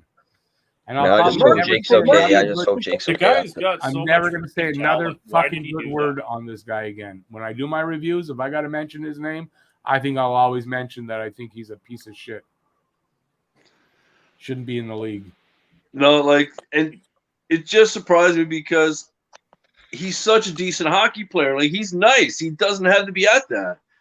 And it's just the timing. Like, I understand when Perry did that, I'd say the same thing. And if Perry did that to another player on another team while he's in Montreal, I'd say the same thing. Yeah, exactly. No, I don't like any of that. I don't even think Bergevin would take a player back after doing something like that. Shouldn't. No, because that's not the Montreal way. Exactly. Ryan Reeves is an asshole. Same asshole, Ryan Reeves. Every single general manager, every coach, one of the things they always say is that this is a classy organization. We play with class. Nobody's perfect. People are going to mess up. But that was blatant. Blatant. Like, I didn't see it live. I only seen the review, and I seen the replay a couple of times. I'm just like, holy crap. Yeah. Yeah. I mean, he just went full speed at him with his elbows up. Nothing else was on his mind except, I'm going to see if I can kill somebody tonight. Kind of. But you know what? And I've said this before. Myself and many of my friends have had the same conversation. But if you look at the 80s and the early 90s, there was none of this headhunting. That's why they could wear no helmet. Delaney, back then, guys played with respect. We had our goons. The goons dealt with. If you were an idiot, the goons dealt with you, and you knew you were going to get dealt with. So there was respect to the game. That's why I still want goons on the teams. Yep. Just to keep the peace. Yep. Yeah. You know, that's all I was when I played. I was unfortunately, that's all I did was you hit one of my guys, I came after you. You're going to eat my knuckles. And in this case, I heard Paul, it was me. I've heard Paul Bessonette say the same thing. Biz Nasty said if there was at least one player like me on every team, you'd see a lot less injuries, a lot less because you'd be held accountable for it. Why do you think I have no hair? You can't grab my hair. How did nobody? I mean, how did nobody grab him and pound him? I don't get it. He was protected. He was a little bit protected, but I don't care. I wouldn't protect. I'm sorry. Wild tiger. If he's my teammate, I wouldn't protect him after that. I'd be like, part of me thinks that the players were concerned for their teammate being down, and I think it was just a shock factor. And you know, I want to say this too. Thank fucking Christ that Evans was going in that direction when he got hit, because had he been just standing still or just skating by, that would have been a fuck of a lot worse. And that's the thing. Like, it was sad what happened to Tavares. He didn't get to play, but it was an accident. This was malicious. On an empty net goal in the first game. It's like, I don't know. I can't believe that happened. That's friggin' Bush League, man. I don't care what anyone wants to say, but that's an attempt to kill somebody, and you can't defend it as not. You can't defend it as not. No. I mean, the amount of force you have to hit him to get him to flip like that in the air. And I didn't mean to kill him. It doesn't matter that you meant to or not. You knew that you got to know that's a possibility. You did it on purpose. There was no reason for it. That's an attempt to kill somebody. Yeah. Whether it's purposely done or not. No, I can't believe it. Like, you know, that's not even Nate Thompson would do anything like that, and he's one of those big banger shutdown types. Yeah, but Nate Thompson plays the game with a bit of respect, though, right? And that's the difference. Here's a good question. Whoop, wrong one. Here's a good question. Anyone think that this is going to end up like a line brawl? Rangers Capitals did it after the Wilson hit. I don't think Montreal does that. I don't think so, but. Does Montreal have a full line that can brawl? Or? This was so egregious that maybe. I think because of the way it was done, I think there's a possibility next game. As soon as the puck's dropped. Yeah. You'll be able to tell as soon as the lines are put out there. You'll see who's out there. You'll see who's out there. If they send like Perry, Anderson, and like, if they send the big boys out there, then we know gloves are dropping. Everyone's getting a partner.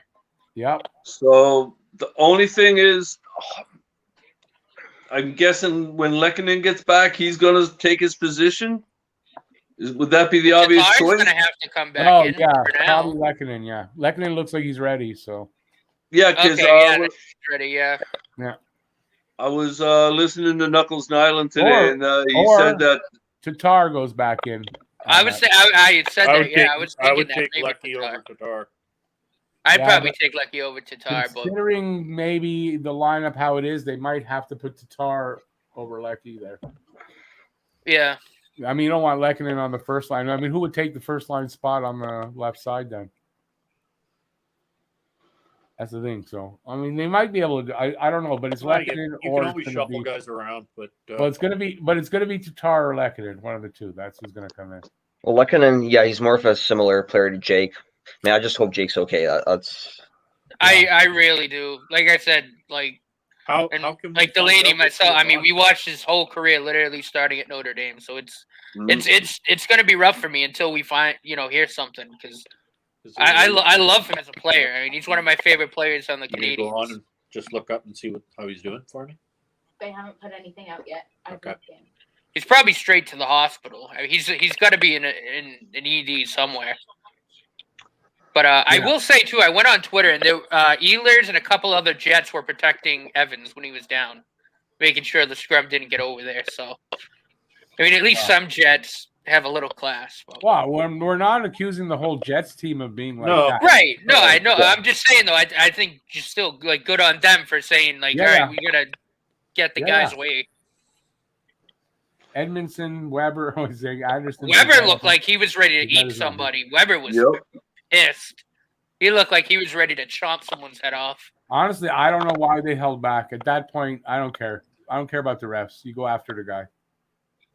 So what? So you get a penalty? What, are you going to get a worse suspension? They got him off the ice so quick, though. You're going to get a worse suspension than Scheifele? Oh, they had to pull Scheifele off that quick. Otherwise, he would have been killed. I don't care. Everybody on the bench, empty. Go after him. Everybody after him. Yeah, I'm sorry. I don't know. What do you do? If you see someone try to kill your friend, you're going to stand by if you can go after him? Are you going to stand by and watch it? No, I don't think so. In this case, if the benches get cleared, holy fuck. Can you imagine? Can you imagine the fines and shit? I mean, that kid's going to need a police escort out of that building. Well, like I said, he's lucky it didn't happen in Montreal. Otherwise, I don't think he'd make it out of the building. I have no doubt if he was to run into Weber leaving the arena or Anderson or someone, I'm convinced they'd just start a street brawl. Like for a hit like that, maybe. I don't know. It's just horrible. It overshadowed a great game. Yeah, I was about to say that. Yeah, it was fun. It was close. They scored. Gallagher then scored. I mean, my opening line for Monday or for Friday's game. You got Anderson, Edmondson, Sherratt, Weber, and Perry. That's my starting five. Yeah. But you know what? Here, I'm going to say this. I think that a part of the blame here goes to the Department of Player Safety because of their lack of being responsible and handling situations like this before this one happened in a proper way. It left it open for these guys to think, well, what's going to happen to me? I can just do what I want. So, and that's because Peros is being such a pussy when it comes to discipline. This is basically going to just outside of a few games. He's only going to cost him $5,000. Isn't that the maximum for a hit? Yeah. $5,000 to them. Yeah, especially to someone like Scheifele. I mean, I don't know how much he's getting paid, but I know he's definitely making at least, I'm assuming, $5,000. $5,000 is the maximum for anything. No, I mean salary-wise. Oh. Depends. Salary-wise, yeah. I don't He's think an offensive got player. Him, Scheifele, Ehlers, Connors is only cheap now. So I'm pretty sure Scheifele was one of their higher paid players. Yeah, he is. What a fucking. And you look at it, just say he gets suspended for this series. Winnipeg loses in 5. Are you telling me everybody in Winnipeg ain't going to be blaming Scheifele? Well, for sure they will. Sorry about that, gentlemen. It was Evans' birthday today. Yeah, I saw that. It was his birthday, so Scheifele said, "You know what? He got born on this day. I'm going to kill him on this day." I mean, that's what it looked like. That's a shame. On his birthday, that happening to him. That's not how you give birthday bumps. Nope. It's not how you play hockey either. And Evans is so young, too. He's only, like 20? He's my age. What, like 23, 24? No, he's 20. He turned 25, I think, today. Or 25, maybe, yeah. He turned 25 today. Yeah. But yeah, still, I mean, he's Matt, still I'm pretty sure young. he did the full 4 years in Notre Dame, too, didn't he? I believe so, yeah. No, he did, that's what I'm saying. Left at 3. He's 25 today. Yeah, he did all 4 he's years. done 4 and played 1 in Laval. Yeah. Well, NHL out of control, not penalized. This is why I say I blame the NHL. They don't penalize abusive players, and this is what happens. Guys like Wilson get away with it time and time again. Even if they get suspended, they get away with it. Nothing happens to them, so suspension, oh, big deal. And yep. And like you said, what's the suspension to these guys? Or not, sorry, what's the fine is nothing. They got to take it out of the game. Yeah, 5,000, like that's just not like. Of course, that's not going to stop anything. Like, it's going to keep on happening. 5,000 to him is like a fucking period of hockey. Yeah, it's nothing. Chump change. From Joel Edmondson, it was a dirty hit, but the league's going to take care of it. If he gets back in the series, we're going to make life miserable for him. I love hearing that. Edmondson's got to be careful with what he says. He does, but that's the equivalent of saying if he gets back on the ice, I'm creaming him. Well, why was he not careful with what he did? And I think he's with what Scheifele did. That's a good point, Pavlo. Why wasn't Scheifele careful with what he did? It doesn't go that. That's not how it works, though. Right, but that's how it should work. No, like that is. I'm really curious to see what the Toronto networks are going to be saying about it. I'm just curious what Barros is going to do. The wrong thing. He's a deciding factor, right? Yeah, he'll do the wrong thing. I mean, that's the thing. Hopefully, the one thing that we've got going on our side is he did play for us, and we treated him with the utmost respect. Gave him all the time, all the money, everything that he needed, the doctors, everything that he needed in order to succeed. So hopefully he remembers that and does the right thing here. Mm-hmm. And your boy Knuckles Peters, after saying it a bunch of times, almost after every hit like this, how does he, of all people, not recognize what is dirty and what is clean? Oh, he knows what he did. Like standing around like what? What did I do? You know what the fuck you did. Come on. What are you you mentally challenged? Didn't need to happen. Wrong play. He knows better. Brendan Gallagher. Yeah, it's brutal. Didn't need to happen. Wrong play. He knows better. From Brendan Gallagher. Does he know better though? If he knew better, would he have done it? Would he have tried to kill somebody? Yeah, he knows better. That's why he should pay the price like that, because he knows better. And if he tries to say he didn't know better, then what are you doing in the NHL? Was he on drugs? You know, if he judging by this game, like, he was so edgy, like, the whole game. Like, he had to be on something, because his eyes were the size of dinner plates all fucking night long. I don't know. He had to be on something, because you don't do something like that to another human being, no matter what. No, right? You don't. KK says, I think it's disgusting. Yeah, like this goes way beyond like the realm of sports. Way beyond. It really, I mean, for all we know, And I'm not one to speculate, but we don't know what's going on right now. I mean, he could have a broken neck. He could be paralyzed. Like, we don't know. That's right. I mean, I'm really, really praying and hoping for the best. The good thing was I saw him move his hands to his face. So that he's got mobility, upper body mobility. I did not see the feet move. I don't know if anybody else did. No, No, I only saw the head too.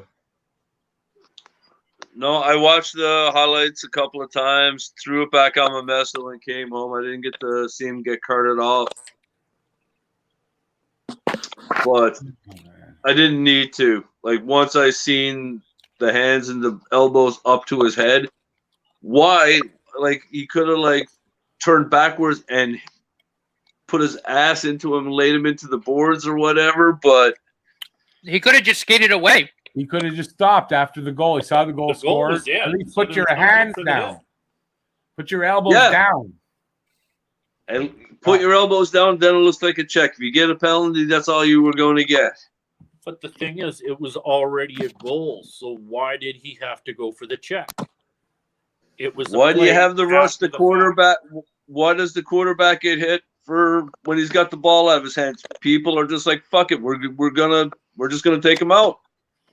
Jeff makes a good point here. We're all mad and everything, but the players have a big role in this.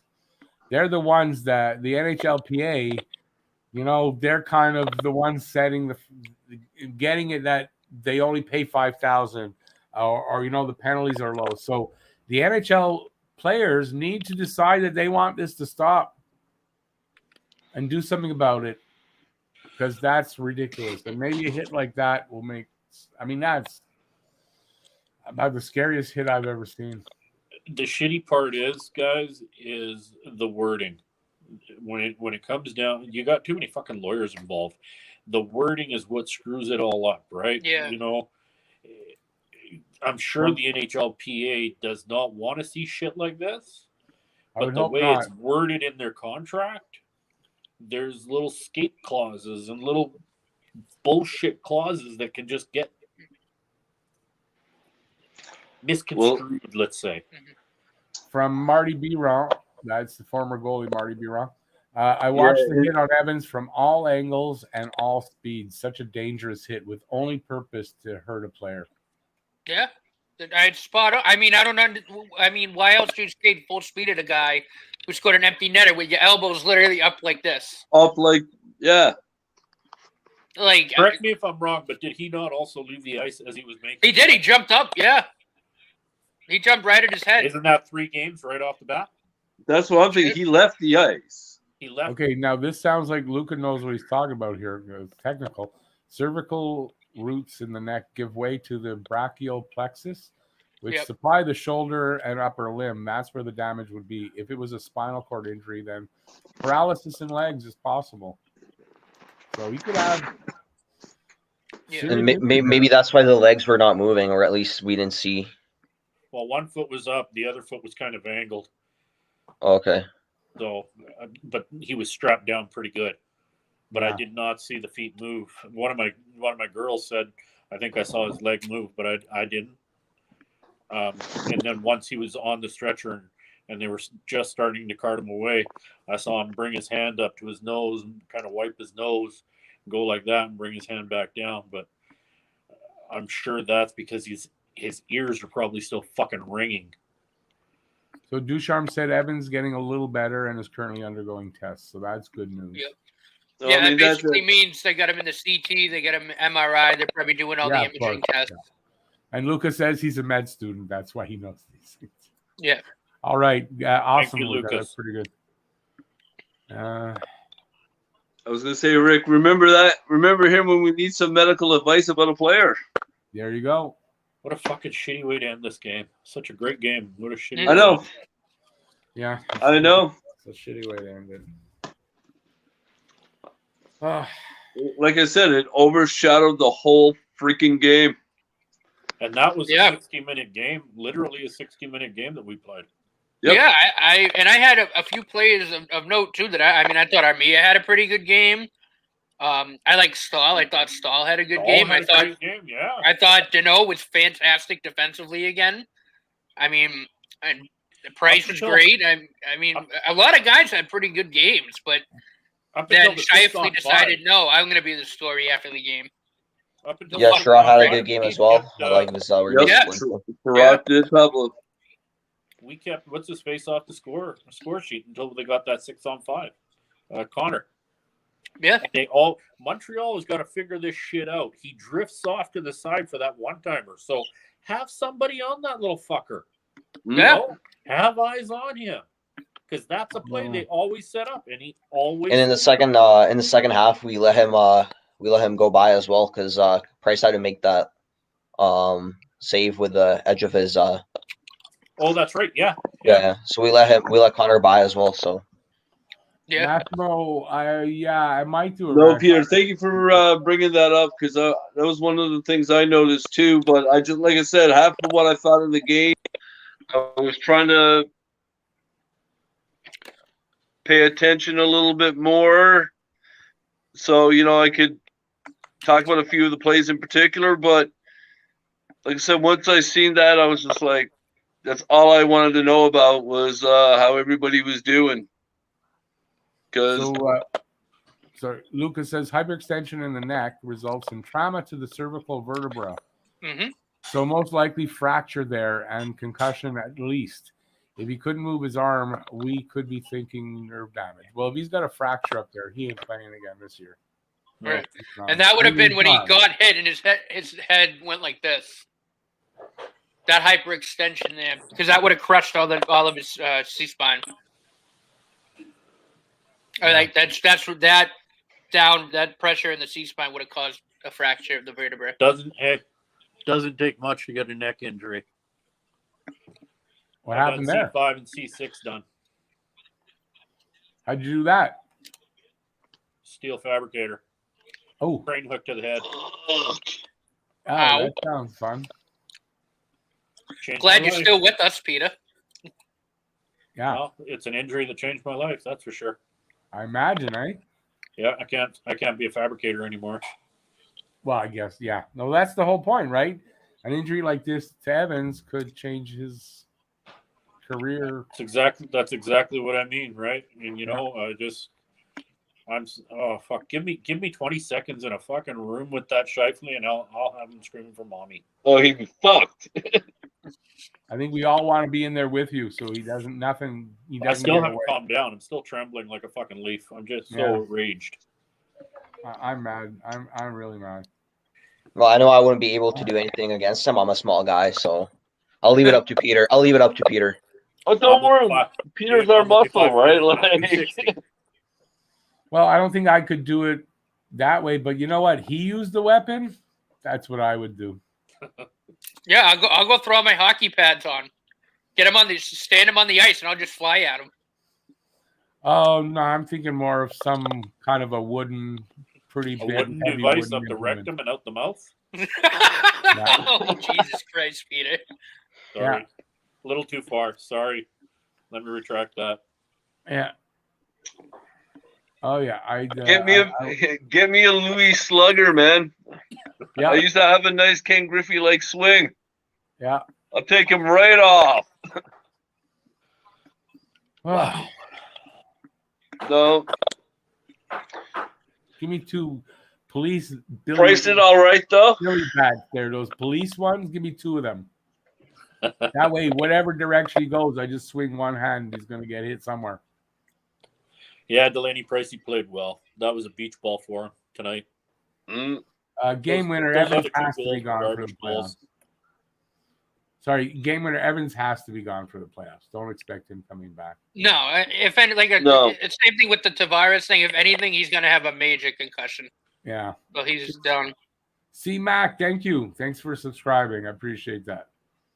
Unfortunately, this incident just took the wind out of our sails, so made us angry anyway. This is crazy. Well, I guess there's people on Twitter trying to defend Mike Scheifele. They're saying it was shoulder to chest. I guess they're blind. Jeff, we're men. That's what men do. That's what men do. We're upset about violence. We're going to take it out in violence. That's how we do it. There's different types of violence. Yeah, this time the guy's not walking going away. at it toe to toe, and both parties being ready and going at it toe to toe. And then there's a guy coming around the backside of the net, trying to put the puck in the net, and not seeing another son of a bitch come flying down the ice and trying to put him through the fucking boards. What? Hang on a second. C-Mac, the guy you saw in Scotian had to be me because I've been on his channel before. I don't know. I just don't know at this point. It's very demoralizing. There's people on Twitter actively trying to defend Scheifele right now, saying that there was nothing he could have done and shit like that. I'm like, yeah, really? Not have your elbow up, maybe? Not put his elbows to Evan's face for starters. He could have done that. Yeah. They're saying he was gliding. He wasn't flying in full speed. I'm like, were we watching the same hockey game or like? Yeah. Well, that's Twitter for you. There's parts of Twitter that. I know. No, that's why I just got off Twitter. I'm like, nope. Yeah. I can't. Let me ask a question then. Was the hit after the whistle? It was after the goal. It was after the goal and it was after the whistle, was it not? Yeah. You know what? Honestly, I don't know if there was time between putting the puck in and getting hit for there to be a whistle. Yeah, it seemed like I might be wrong, but it seemed like a couple of seconds. I might be wrong, but I'm not like. It was a second or two. It was a second after he put the puck in the net. He got nailed like that. There was no time for a whistle.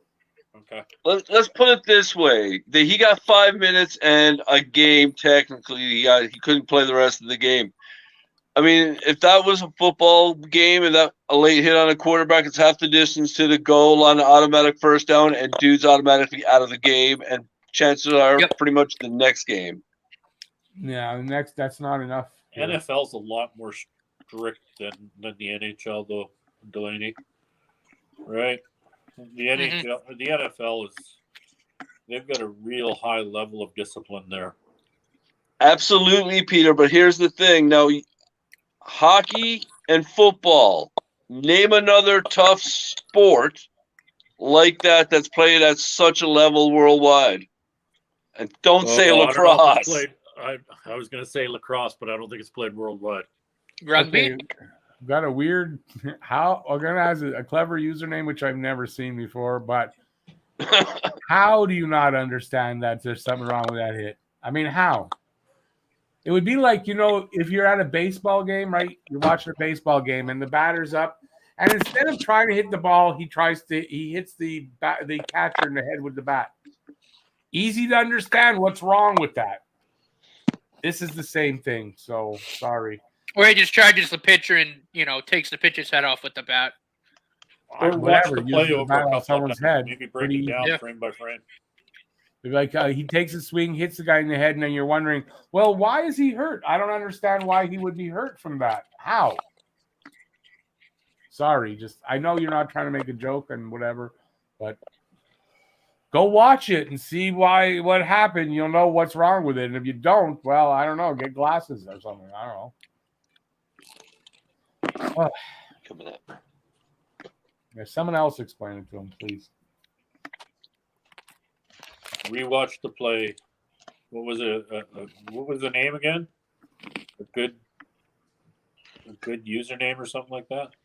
A clever username. Yeah, clever username. Go watch the play over again a couple of times. Slow it down, frame by frame. Check it out. I think you'll see where the problem lies. If you know hockey, of course. I don't know, Jeff, but sometimes, violence is justice. You know what they call jailhouse justice, right? It's not tickling the guy with a feather. Yeah, the thing is, I'm not a hockey expert by any means whatsoever, but Scheifele had so much time to make a decision, and if he was going straight at him, then He was going straight at him. I think definitely he meant to do it.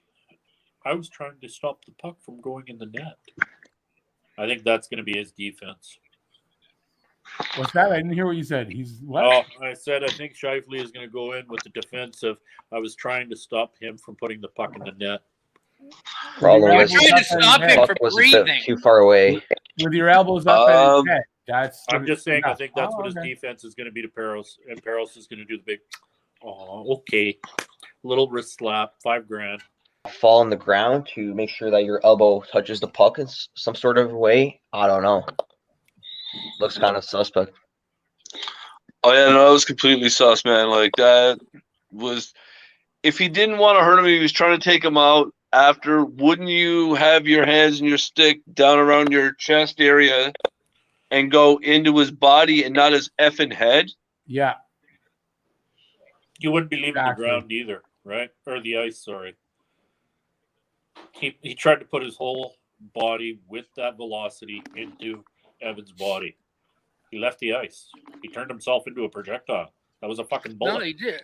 Like I said, I mean, the amount of force that he had to hit Jake Evans with to get him to flip like that, he's not gliding like people were saying on Twitter. Like, there's another thing. Look, if he left his feet. Yep. Yeah. Wow. And the puck was already lawless. Are you a wasp? Already in the net. That's an automatic suspension right there. 3. That's 3 games? 3 games. 3 games for leaving your feet on a hit. Yeah. And then, got to add to that for what happened. So he's out for the series. He's got to be. He better be. Yeah. Minimum the series, if not, like I said, the rest of the season, whatever it may be for them. And then a hearing at the end of the season. And then leading into something else with a discipline hearing for next season. 3 games. The for 3 games, the goal, like Scheifele probably would have gotten at least 2 in 4 games. Oh my God! I'm sorry. They're showing the replay on NBC. He was like 2 feet in the air on the hit. Yeah, he flew through the air like freaking Superman. Yeah. No, and even the analyst on NBC is saying no, he didn't try to play the puck. He didn't try to do anything except kill Jake Evans. Matt, I watched the replay twice on a cell phone, and I could see that he left the ice. Well, I saw that he left the ice. I didn't know how high he. I mean, he was a solid 1.5 feet off the ice. 2 feet off the ice. He jumped into him. Oh, he did. Jumped into his freaking head. Like this too. And it's charging. That's true. That could be considered charging. That's the penalty to the game, charging and game misconduct. Yeah. But I don't think that should have been a game misconduct. Well, I think it should have been charging, the game misconduct, and a match penalty. So that automatically would have suspended him for the next game, correct? Yeah. Paul Maurice, it's a heavy, heavy hit, and the league will have its opinion. It's a heavy, heavy hit. That's what it was.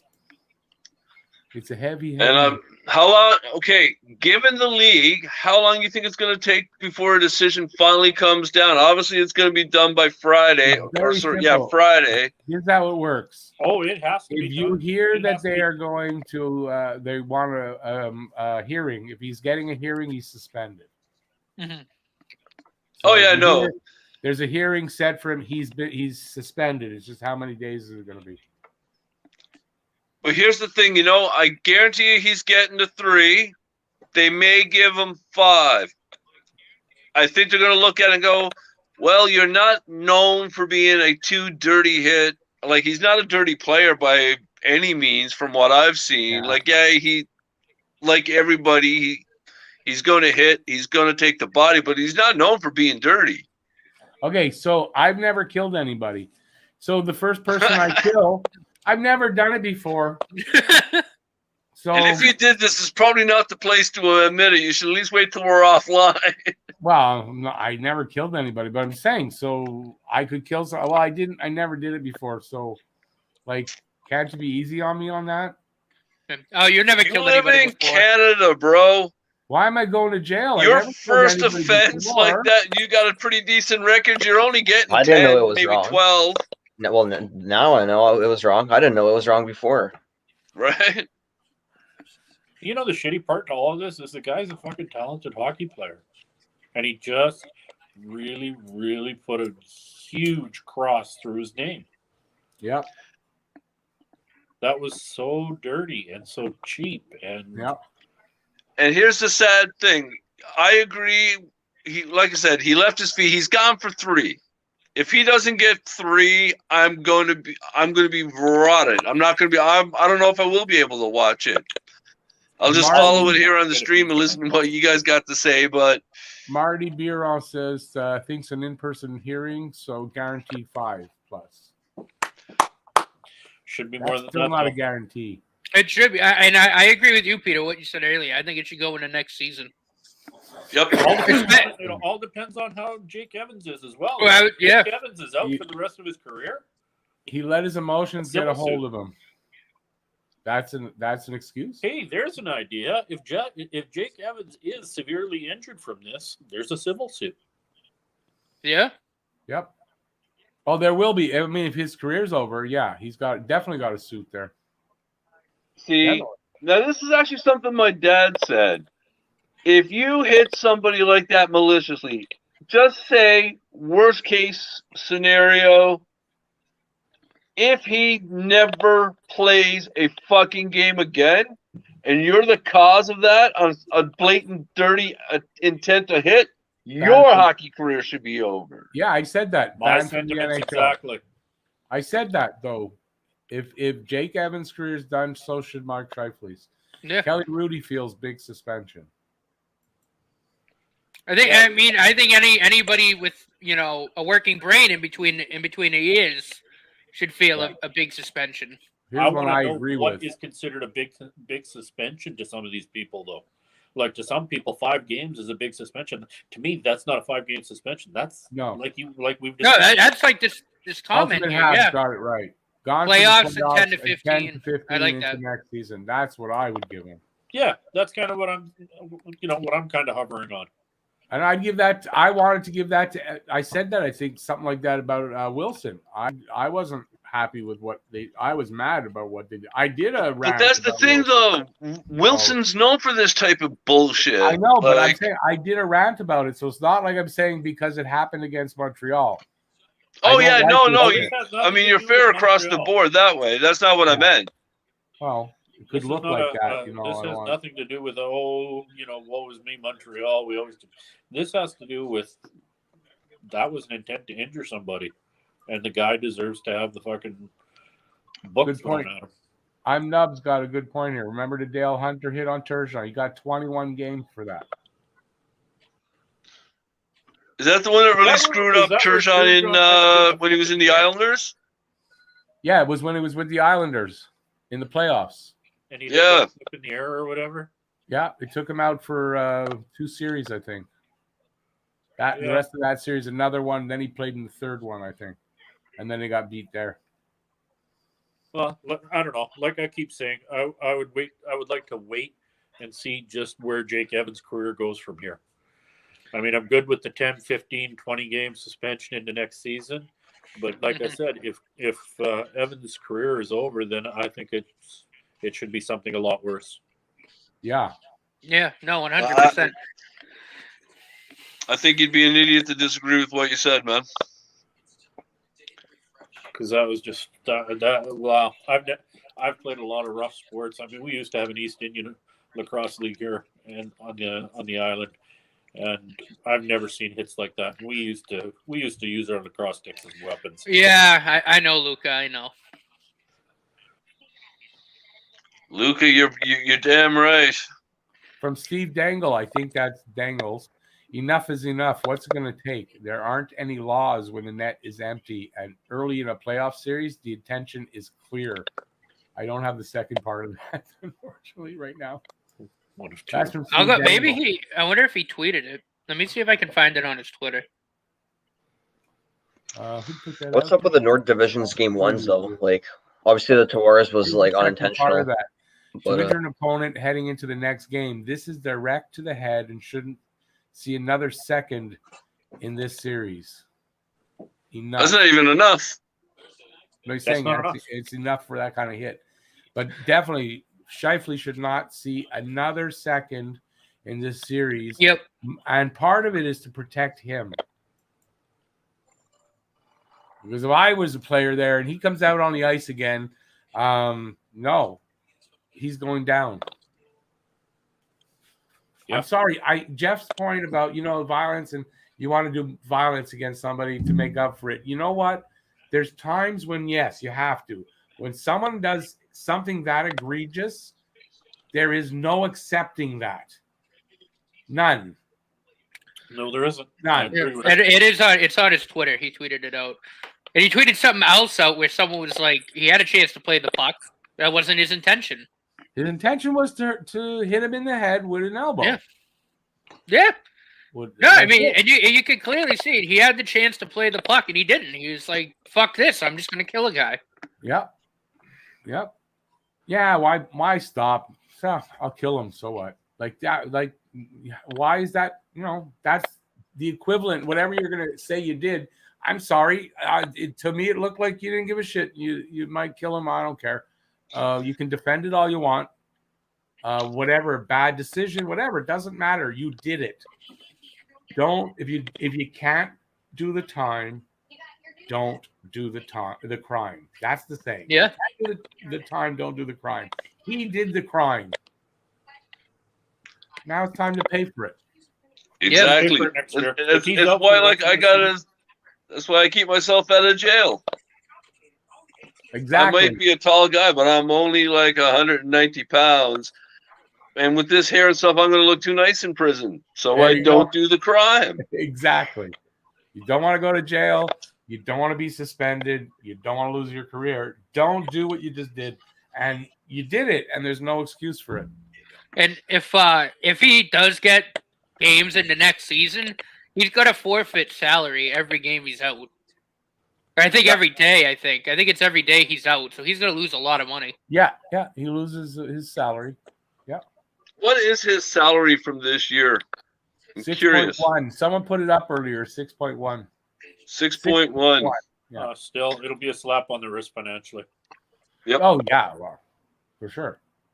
But if he doesn't play another game this season and he does get to come back next season, and when Montreal and Winnipeg meet, he'll have a target on his back. He's going to be a dead man on that game.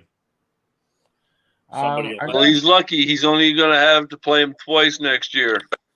So Scheifele's at 6.125. Yep. There's a picture of Ehlers forming a human wall around Evans to protect him from the scrum. Much respect. Okay, I got something to say on that. It might not be popular. As much as you want to have respect for Ehlers doing that, he has to follow that up. The whole team has to follow that up by doing something to that teammate of theirs, and not just, well, it was bad, it wasn't me, whatever, blah, blah, blah, blah, blah. No, come out against your fucking teammate for doing that. It's wrong. Rick? And the fact that you had to do that and form a human wall around somebody because of him, well, come out and say something. But they won't. They'll say, no, I guarantee you somebody, if not a lot of them, including the coach, is saying something to that kid right now. Yeah, but do it in public. Say it out to the public, not behind closed doors. That's egregious and shouldn't be tolerated by his teammates. Or even by management. Like, can you imagine if, the GM of the Jets came out and said something about that? Yeah, I'd trade him. The problem there. Take the 8. They should take. Obviously, a GM wouldn't do that, but I mean, if he had a pair of balls and came out and said something like that, then that would be like, whoa, okay, the Jets really are they don't even want him. He was an alternate captain too. Oh well, that should be gone. That should be gone. Well, that ought to be stripped. Actually, it can stay there because it can mean asshole. So. Yeah, it's true. Yeah, I know it doesn't work like that. That doesn't make it that. Well, it doesn't work like that. Doesn't mean that it shouldn't work like that. Right. No, I know it doesn't work like that. I'm well aware of that. I'm just saying, how much of an impact that it would be if, I guess in a more perfect world. Yeah. Thing is, if the coach and the players all unite and say what you did was wrong, it sends a bad message in the team and in the locker room and kind of obliterates the team, blows the team up. And therefore, coaches and general managers are going to be like, you need to stay together, band together, support your teammate. Yes, it was wrong what he did. He had a momentary lapse of whatever. Fuck off, momentary lapse. Yeah, no, I watch shit like that when then say, you know what? I'll be back in 1 second. I just got to feed the cat right quick. No. Yeah, don't worry about it. So Lucas says, I think those types of discussions should remain in private, but that's part of the problem. It remains in private. It's like sweep it under the rug. We don't know as a public and fans. We don't know what happened. We don't know. That's wrong. I'm sorry, that's wrong. A guy like that should be publicly reprimanded. Yeah. Because that kind of shame makes them fucking think a little bit. When you do it behind closed doors and nobody knows what happened, he can hide behind that. And that shouldn't happen. It shouldn't happen for someone who does that. No, I agree, Rick. Yeah, I agree. And you know what? Can you imagine if Bergevin ripped his shirt off and ran down to the dressing room afterwards? Like I would have shit my pants. Like in he's wrestling, a big dude. Like in wrestling, when the guy comes in to help the other wrestler, he runs down. I'm gonna help you, Bergie, doing that. I mean, he's fucking huge. I'd be afraid of the guy if I wouldn't want to piss him off. He's well put together. That boy wanted to. I'm sure he's Bergie wanted to. And Pablo, like you said, I saw some, watching the replays. You're absolutely right about Scheifele. His eyes were bugging out like he did 5 lines of cocaine. Yeah, we were just talking about cocaine during the second intermission. Yeah, it was. He looked like he was. Even before the headlock, the headlock was not even the first sign. When he did that, it looked like he punched Sherrata, whoever he had on the ice, in the face too. I thought that they tried to cheap shot him. No, I saw a different angle on that. He didn't actually punch him in the face. Okay, it looked like one of the angles. It looked like he might have. It looked like it. I thought for sure. I said it. Did he punch him in the face? That's the sucker punch, but it wasn't. Well, yeah, I just saw Sherrat's head being twisted like a Twizzler, by Scheifele. I don't know who initiated that, but that's what I saw at the end there, though. Yeah, when he had his helmet off after the hit, I mean, he looked like he was on another. He didn't even look like he was there. He looked like he was on something. Oh, even when he was skating off the ice and behind the bench there, look at his face. He wasn't there. The fact that he did what he did should make that rift happen, and it should be unreparable between the players. They shouldn't accept one of their own trying to kill another hockey player because someone else could do that to them.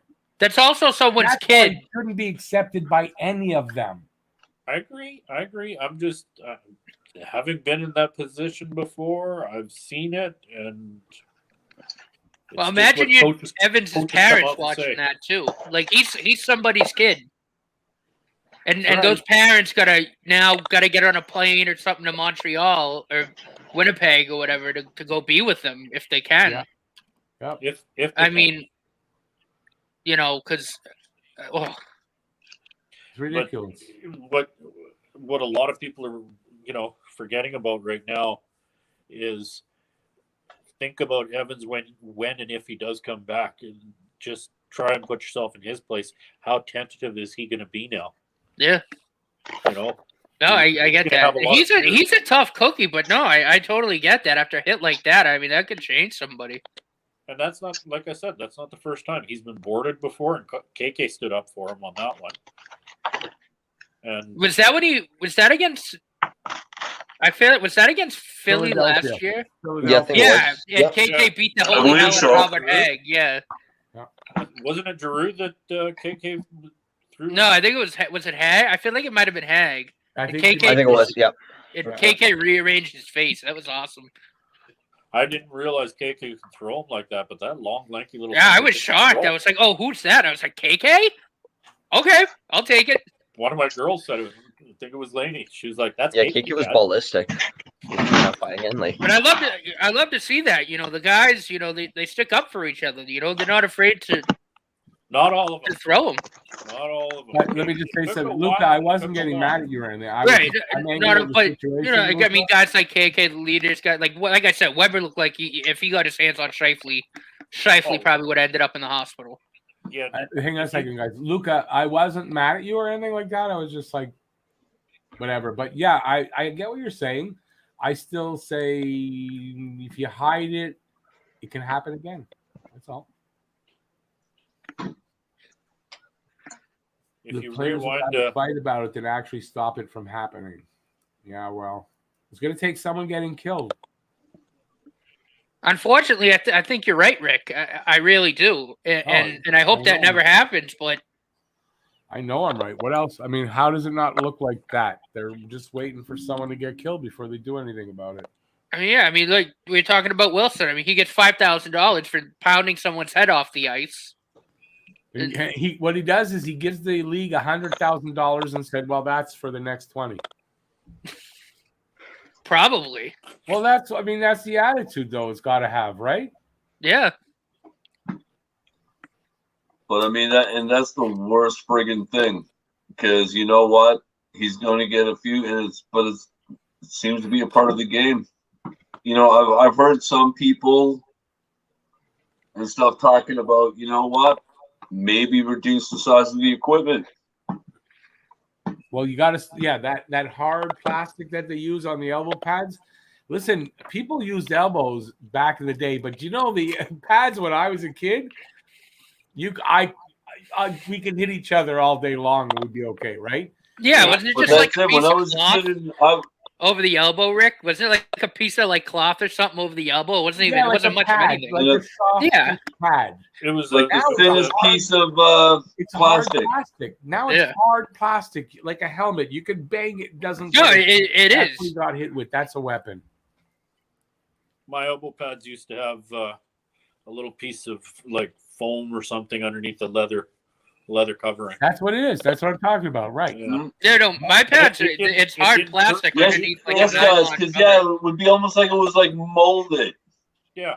In there, like whatever they had, it was hard, and then it was like cloth. Plastic. It's a molded plastic bubble, and you're hitting guys with that in the chin at full speed. You're trying to kill them. And also, I don't care how anybody tries to defend that. You know you have this weapon on your elbow. If you bring that up into someone's face, you're trying to hurt them. Point to that impact alone, Evans might have. I've always been a bit of a proponent about getting the pads off the players. Leave the goaltenders with the pads because they're the ones facing pucks at 104 miles per hour or whatever it may be. But I think the guys, they skate too fast. The game's too fast for them to take the pads off. Not even that, but the chest could stop a heart. You need the pads. The molded plastic. You know, if you have that, like we were talking, right? It's like a boxing glove, then, right? It's a little worse than a boxing glove, but you put molded plastic there. Now it's a club. No, it's basically it is. It's like a boxing glove, but they put a piece of plastic in it. Yeah, and it's a club now. Now it's then do something, change it, because these guys feel invincible. Yeah, and we got to get rid of that feeling of invincibility off the ice. These guys have got to know that if they make here's the a wrong good point move, that Franco brings up. That's very we didn't talk about this. Hang on, it didn't come up. Everyone just refuses to talk about this. Yeah, no, that's absolutely correct. Dependence followed by suicide. Yeah, right. Yeah, I mean that's what this kid is facing now. And he's a kid. I mean, he's 25. He had his whole career ahead of him. And all he did was score a goal. Yeah, a great young player. You know, like we've been talking about. I'm sorry. All he did was score a goal to seal the game. There's criminal culpability. Sorry, I put it up again. There's criminal culpability on something like that, in my opinion. Yeah. Well, in the sport of boxing, if you sucker punch somebody after the bell, it's assault. Like you get charged. So I don't know why they. Oh, nice mug, Shamir. I thought was talking about your face, and then I saw the mug. But that impact of the Montreal Canadiens jersey mug. That's cool. Nice. I like that. But that impact of the shoulder pad too, that could have broken Evans' jaw. He probably lost a few dozen teeth. Probably, or at least a few teeth. I mean, that impact alone, like, because now you got to worry about facial obviously the head and neck is first, but then facial fractures, missing because his teeth. face did break the fall. Yeah, I remember it. So I wouldn't be shocked if he needs new teeth. He's still gonna have all sorts of metal in his face. Yeah. Well, okay, for a hockey player with the teeth, I mean, it kind of happens, Right.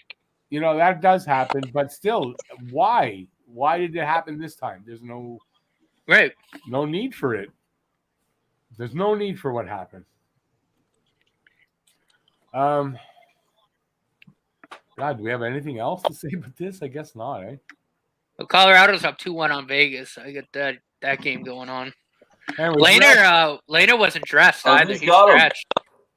What's that? Lehner scratched for the game. Fleury's starting. I don't know who their backup is. Lehner got scratched. What are you eating there, Delaney? What are you eating there? Oh, I bought it was a blue Blanc Rouge Cupcake? specialty muffin. Oh, okay. I thought so. I thought it was icing. So we're at 4 hours here, so I think I'm going to call us a night. I don't even know where to go here to close it out. All the best to Jake Evans. Yeah, absolutely. And, Absolutely. Speedy recovery. Jake. Hopefully it's worse looking than it actually is, kind of like what happened to John Tavares. I'm hoping for something like that to be the result, where it's not as bad as it looked. I hope. But yeah, and I hope he's able to continue his career after this. Like we said, we don't know the damage, but it just looked bad. So thoughts, as Shamir said, thoughts out there with Jake Evans. And absolutely. Thoughts to Mark Scheifele. None good ones. Anyway, nothing good. I want to thank everybody who was here. I want to thank, I don't know, did I get any donations to thank for in this one? I don't think so. I'm not sure. But if I did, thank you. I appreciate it. I want to thank you guys here up on the screen for everything tonight, for being here. Unfortunately, the goddamn wind got knocked out of our sails for the win. And, that's too bad. But and it sucked because it's a great game. Would have been a great game to break down the post game, but Mark Scheifele's a dick. He's an absolute This is a game that we should be all so excited about. Yeah, we should have been all excited about it. But I sure would love to see the streets of Montreal right now and see what's going on. Yeah, Rick, come on, go out and shoot some video, man. Let us see. So tomorrow I'll do some kind of a video on this when I hear some news on Evans at least, or hear something about whether there's there'll be a hearing, I'm sure. So I'll do something. It might turn into a rant video. It might not. I don't know. So and you know what? Hey? If you want to hear something good tomorrow, off the cup with Knuckles Nyland, I can't wait to hear what he's got to say tomorrow. I'm looking forward to it. Okay. I don't want to really plug Chris Nyland, but you can listen to that. It's okay. Yeah, so I don't know. I'll do something tomorrow. So I want to just thank everybody for being here. It's too bad it had to end this way, but sometimes that's how hockey goes, and that's unfortunate. So, that's it. So we'll be back on Friday night. It's another 7:30 start. So pregame show at 6:30, game at 7:30, and hopefully you guys will come back and join us. I'll be there. A lot of people here. How many thumbs up do I have? Go Habs.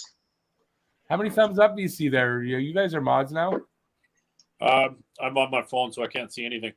Yeah, same here. Okay. No problem. Sorry, I'll find out after. So thanks, everybody. Give a thumbs up on your way out if you haven't already. Consider subscribing and ring that notifications bell, and that'll get you your daily fix of Blue Blanc Rouge, and you'll get all kinds of videos and more of these, and hopefully not with this kind of result in the end with someone getting hurt like this. So yeah, let's hope that doesn't happen again. And so I'll see you on Friday. I'll see you tomorrow in my video. I won't really see you, but I'll be thinking about you. And So thanks for being here, everybody. Really do appreciate it, and have a great night. Thanks for watching. Stay safe. No better place to be. And peace absolutely. See you next time. And thanks, guys, once again, for being here. Hang on. You don't have to leave. We're going to talk after, so you don't have to leave unless you have to. But see you later, everybody. Bye. Peace, guys. Go Habs.